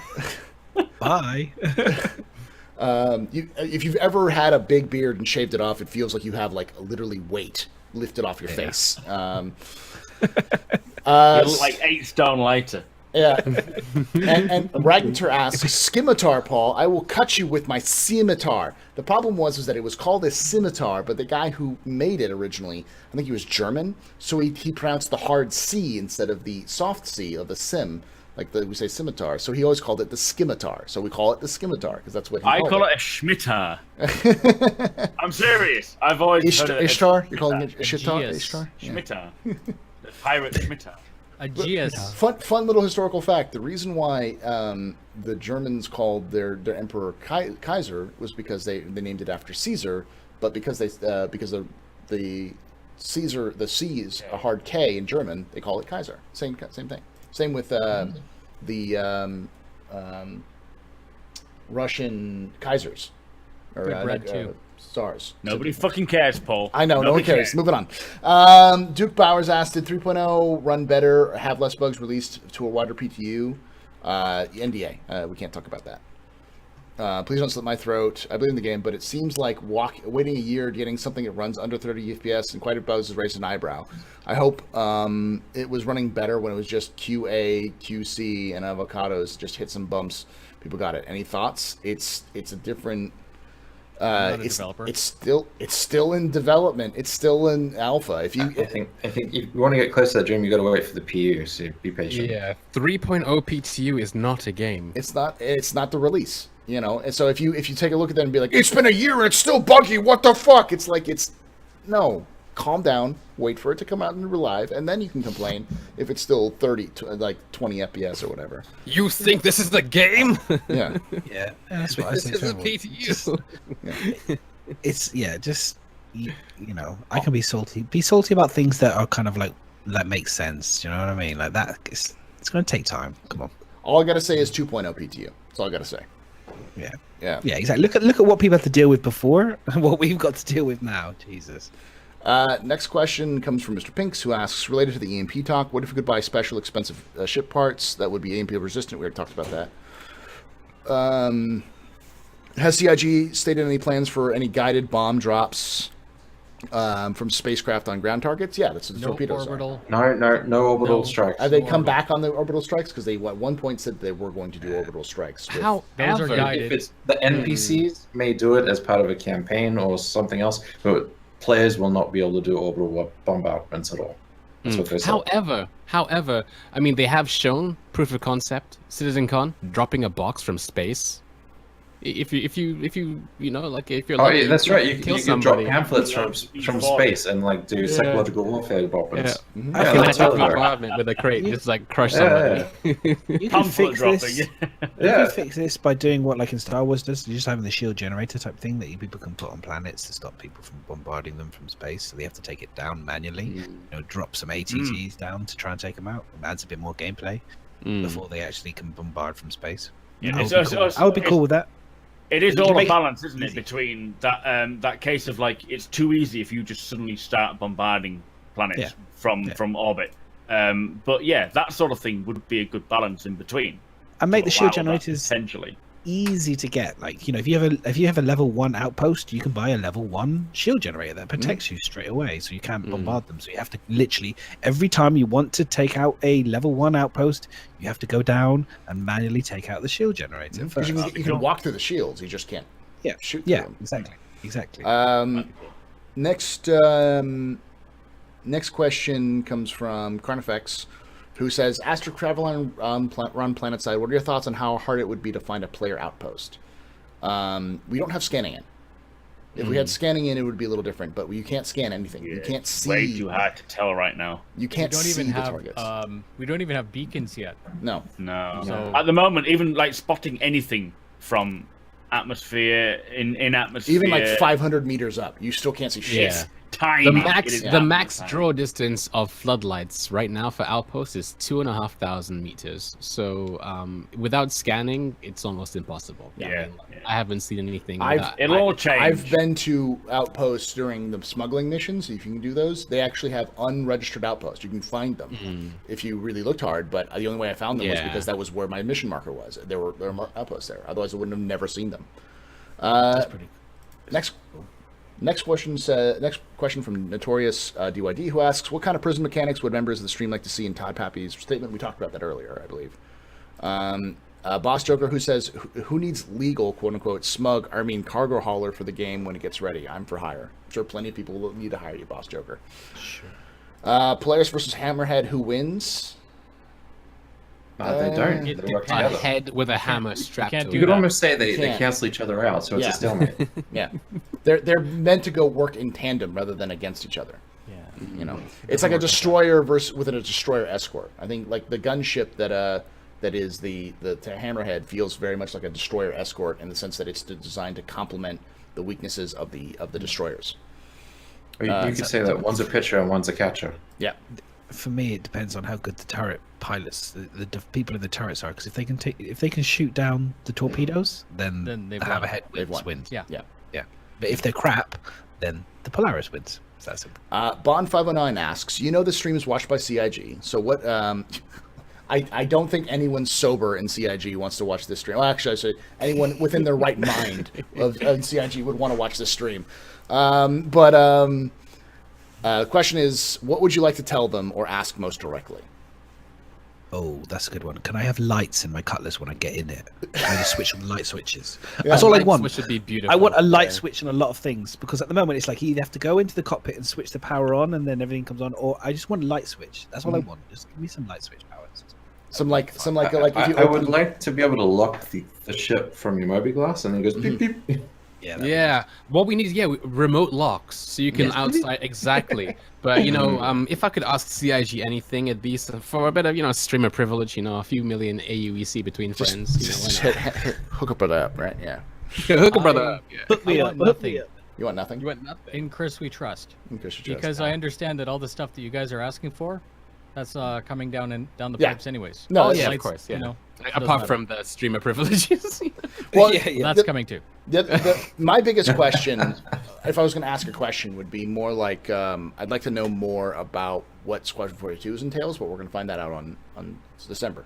So I don't want too much to know, though, Paul. I'm one of those people that wants to playing the game. We said this. We said this on the Relay podcast, the Relay station that we did it really well, which was it can't be that 1 hour thing that they were planning on. It can't be, because that would show off too much. It needs to have enough so you could make a trailer out of it for for TV or for YouTube, and enough gameplay that gets this is how the game plays. So something like 10 minutes, I was thinking. I remember. Do you guys remember when, like I was a kid when Star Wars would do their initial trailers, and you'd be in the cinema, and then all that would happen was it would go dark, and all you hear was Darth Vader's going,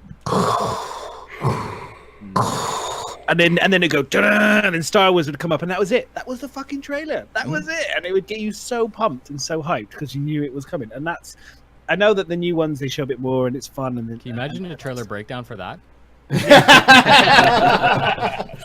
It was so good, though. So, it just got my so fear for anything that they release, Squadron 42 wise, is that, especially if they're going to do a vertical slice, is that, do you guys remember what is it, Gearbox's Alien Colonial Marines. And the awesome vertical slice and the game that we got after that. I don't want that kind of situation. I trust CIG enough that if they were showing something awesome, then what we're going to get is awesome, but I don't want that kind of media kind of backlash kind of thing of something being more promising than downgrade They're going to try and do it live, though. They're going to try and stream that. Pre-production recording. That made Alien Isolation sort of a bit. I was a bit wary of Alien Isolation. I thought, another Alien game, but it was just incredible. Yeah, and Squadron 42 is a single-player game, so I don't have much worry about this. But CIG has a terrible track record of trying to do this EA thing of getting people to act out the scenes and stuff. Thankfully, Squadron 42 is single player, so it'll all be actual actors and not QA trying to act. So I'm not worried about that so much. But I just don't want too much. I don't watch movie trailers. If something is interesting, I'll go watch it. But I don't watch trailers. So no, it reveals far too much. Yeah, usually they do. Yeah. I want to just enjoy it for the first time as if I've never played it almost or know anything about it. I just want to just get in there and just. I just don't. I don't want too much. I don't want the back. It's like as if you watched Avatar, the movie, before. If you watched the behind the scenes and how they were doing everything, like a part of the movie before you actually watched the movie, I would have lost a lot of the magic that I had when I walked in and watched Avatar for the first time. I don't want that. All right, next question comes from Duke Bowers, who asks, I think we already talked about this. He said, ask about the Hurricane. He says, what are everyone's thoughts on after the video yesterday? I feel it was a ship that was kind of looked over when it came out. The fact that it has 4 size 3, it has a saber on its turret, is kind of ridiculous. That thing is bonkers powerful. Even the developers called it a glass cannon. It's not going to last, so it's not a fighter. Don't freak out. It's a strike fighter. It's something he comes in and he hits a lot really hard, but then it has to get You put that as part of a squadron, you get the one guy who actually engages the target, and then the Hurricane sidelines. And then if they want to switch targets to the Hurricane, then that's, your wingmans are going to be on his tail anyway. He's screwed. So it's sort of as long as you plan how you use it as a team, it's a team ship, not an individual dogfighter. Also, what we will see, with these fighter ships is they are designed for specific purposes in mind, and over time the balancing will come in to make them more specific to those types of gameplay. Like the Hurricane won't be a dogfighter that you can sort of turn on a pivot and fight. It's going to be a striking ship that comes in on a run, deals as much damage as it can, and gets out of there and then comes back again.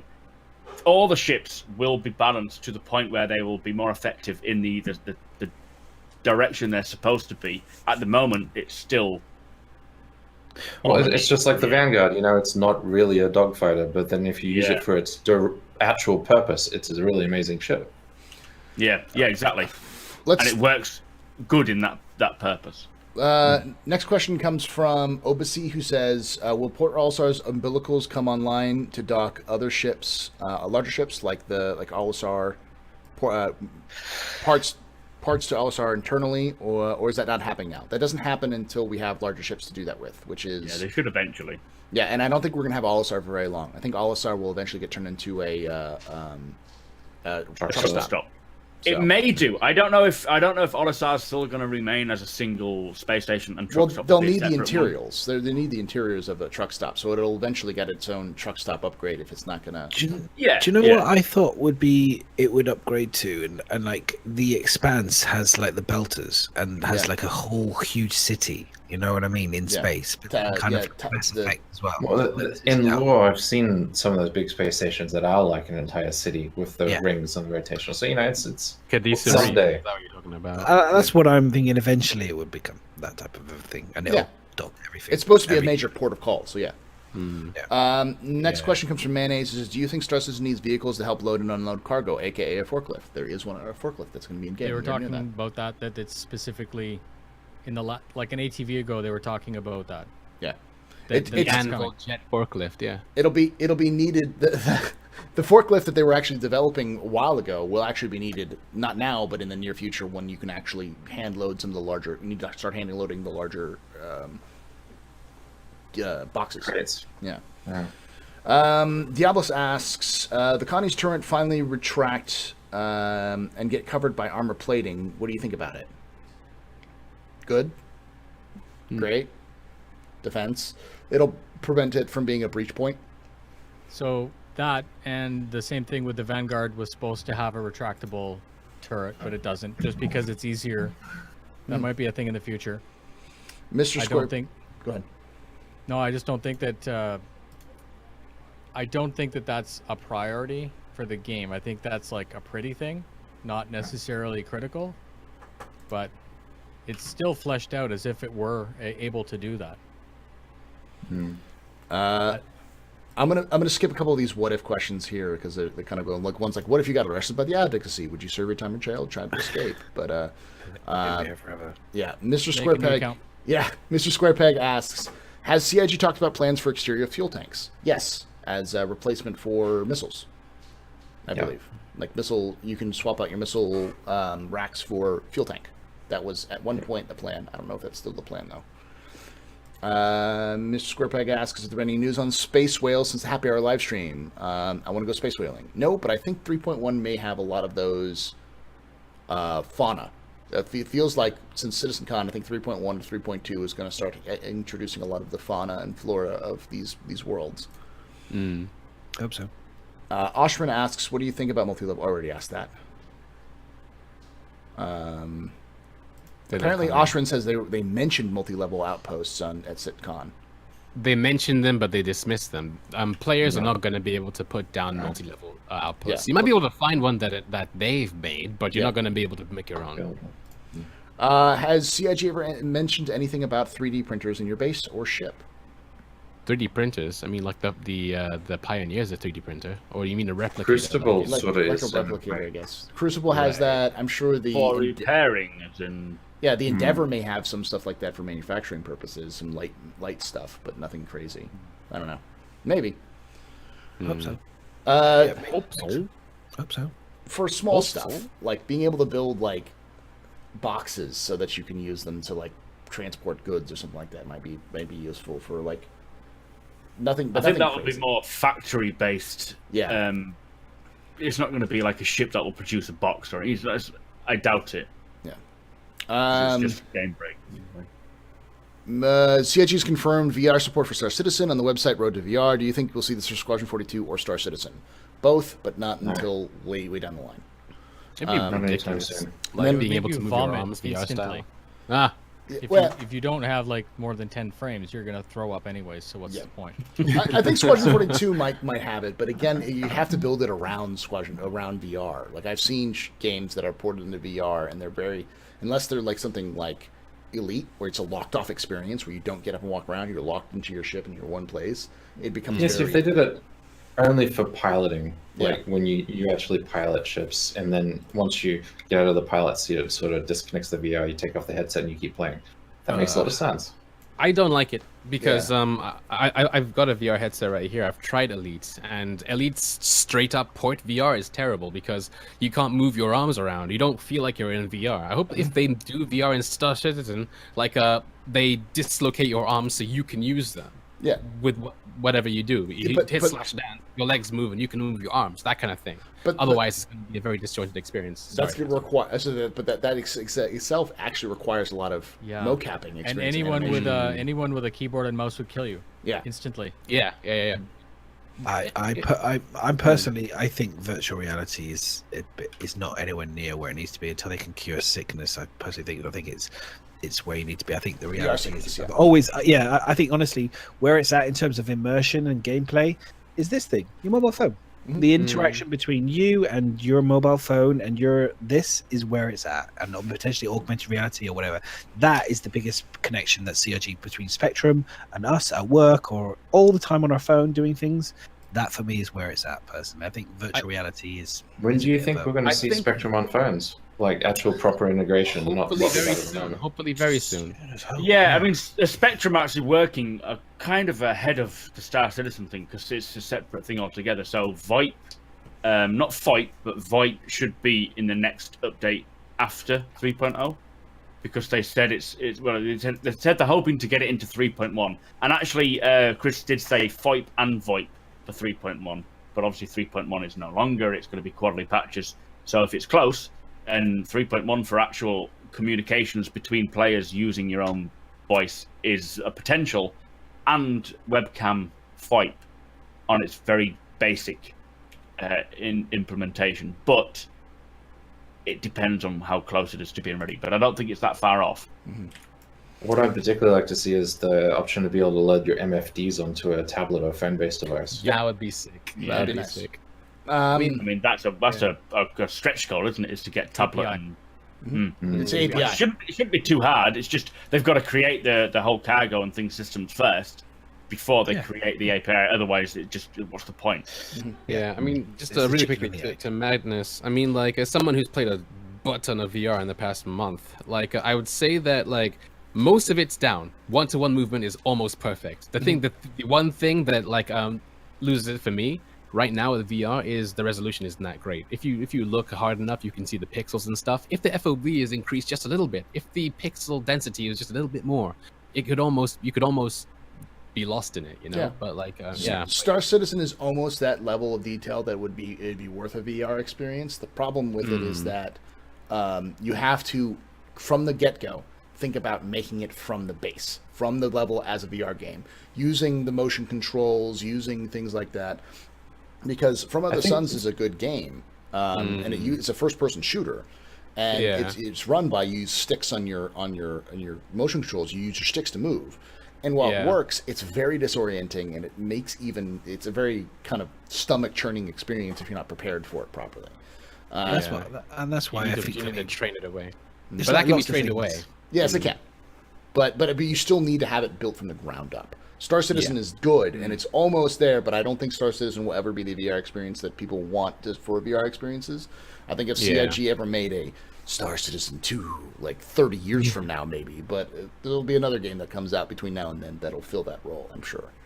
Oh yeah. Next question comes from the Nadeface, who asks, how big of a concern will security be moving forward? How concerned should we be as well? I.e. hiring security, relying on PMC groups, good engineering and turrets, and security building. It's a PvP game. Yeah. If So you I have intend your to own, have a long-term retainer contract with Nubifiers Corporation. Just so I have, like, there you go. No, you guys in test have a pretty beefy amount of stuff to defend stuff as well. I'm just saying, like, there is going to be low sec, high sec kind of stuff, and if you want to go into low sec and you don't bring security, then expect to be dead. Like, that's a minimum. If you don't have your own expectation. in-house security, you really want to start nosing in, getting close to a group that does, Yeah. Yes. in order to actually help you out. You know, at the end of the day. I mean, low Otherwise, sec, you're high going to be sec, restricting yourself to some of the most easiest and less profitable sort of Yeah. gameplay. But if you can group up with someone else who does, or keep your own in-house, that's where the money is. That's where Networking is so That's like important. the in-game raids. the infancy of this is already in, even in 3.0 PTU. I mean, like, I tried to do a mission where, like, you have to go, like, find a black box at, like, some remote asteroid off Levski, far away from everything, right? As I was approaching, there was a guy in a constellation blowing up somebody who landed.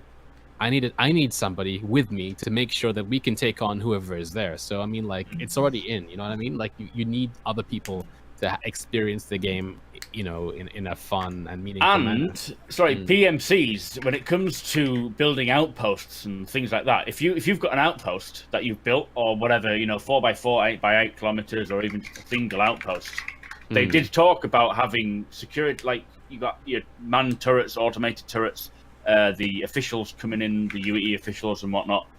It's if you hire a PMC, you're going to be able to have someone to actually. It's going to cost a lot more, but you're going to have constant security for your outpost, which is very important. And that's where they're going to make a lot of money from that, because you need security for your outposts and your flights and things. Definitely. All right, but yeah, no, I think in general going forward, PvP is going to be something you have to keep in mind, and as the player count increases, as the world becomes more fleshed out, security is going to be something you always have to keep in mind, but it's not necessarily something you always have to have. Depends on what you're doing and where you're going. You know, going to Yella, yeah, you're probably going to need some security, especially since that's a hotbed of NPC pirates, let alone player pirates. You know. Next question is last question of the night is Boss Joker, who asks, Dragonfly pod race stream when? Use park ships to turn as points and gates. I think there was a plan. And that ship is so not drivable. It's so right complicated to fly. Yeah. It's just Probably when live, and my guess is that what people will do is they'll use the what's it called, the caterpillar as checkpoints, because you can fly through I like it. the caterpillar. I think one of the ideas was to set up two caterpillars, one on one end of a canyon, one on the other, and you just land the caterpillar on the one end of the canyon, drop it open, the racers fly out, and then they have to get to the other caterpillar as the win. So They have racetracks on planets, on moons already, but it's Yes. a matter of finding them. yep, that's Yeah. also true. All right, that's it. Well, this is probably one of the longest captain's tables ever, but it's to be expected with the amount of content and stuff that's been happening this week. Thank I'd you, just like to everyone. say, Go ahead. We got just an update. The Icarus P sold out. I was watching it in about 2 minutes, and the javelins were gone faster than that. That was 50. So congratulations, CIG. Yeah. Wow. Oh, That's wow. how good. That's how good even with all the bugs. That's how good 3.0 looks to people. Well, the Yeah, interest, I guess I won't buy one then. you Maybe got another it said two the opportunities to 5 buy year. Maybe once they clarified the insurance thing, people just went, you know. But then again, I think the people buying those probably didn't even bother to check the insurance because they were such a rush to try and get it in the car. 5 years, like we were talking about, is bananas, anyways. Yeah. It's a long time. Amazing. Alrighty. Right. Well, follow all these wonderful folks on Twitter, YouTube, and Twitch. I have some of their content there. I want to thank Sergeant Gamble for coming in when he did. It's very rare that we get him to come on the table, and I was glad to get him here. If you guys are watching this on YouTube,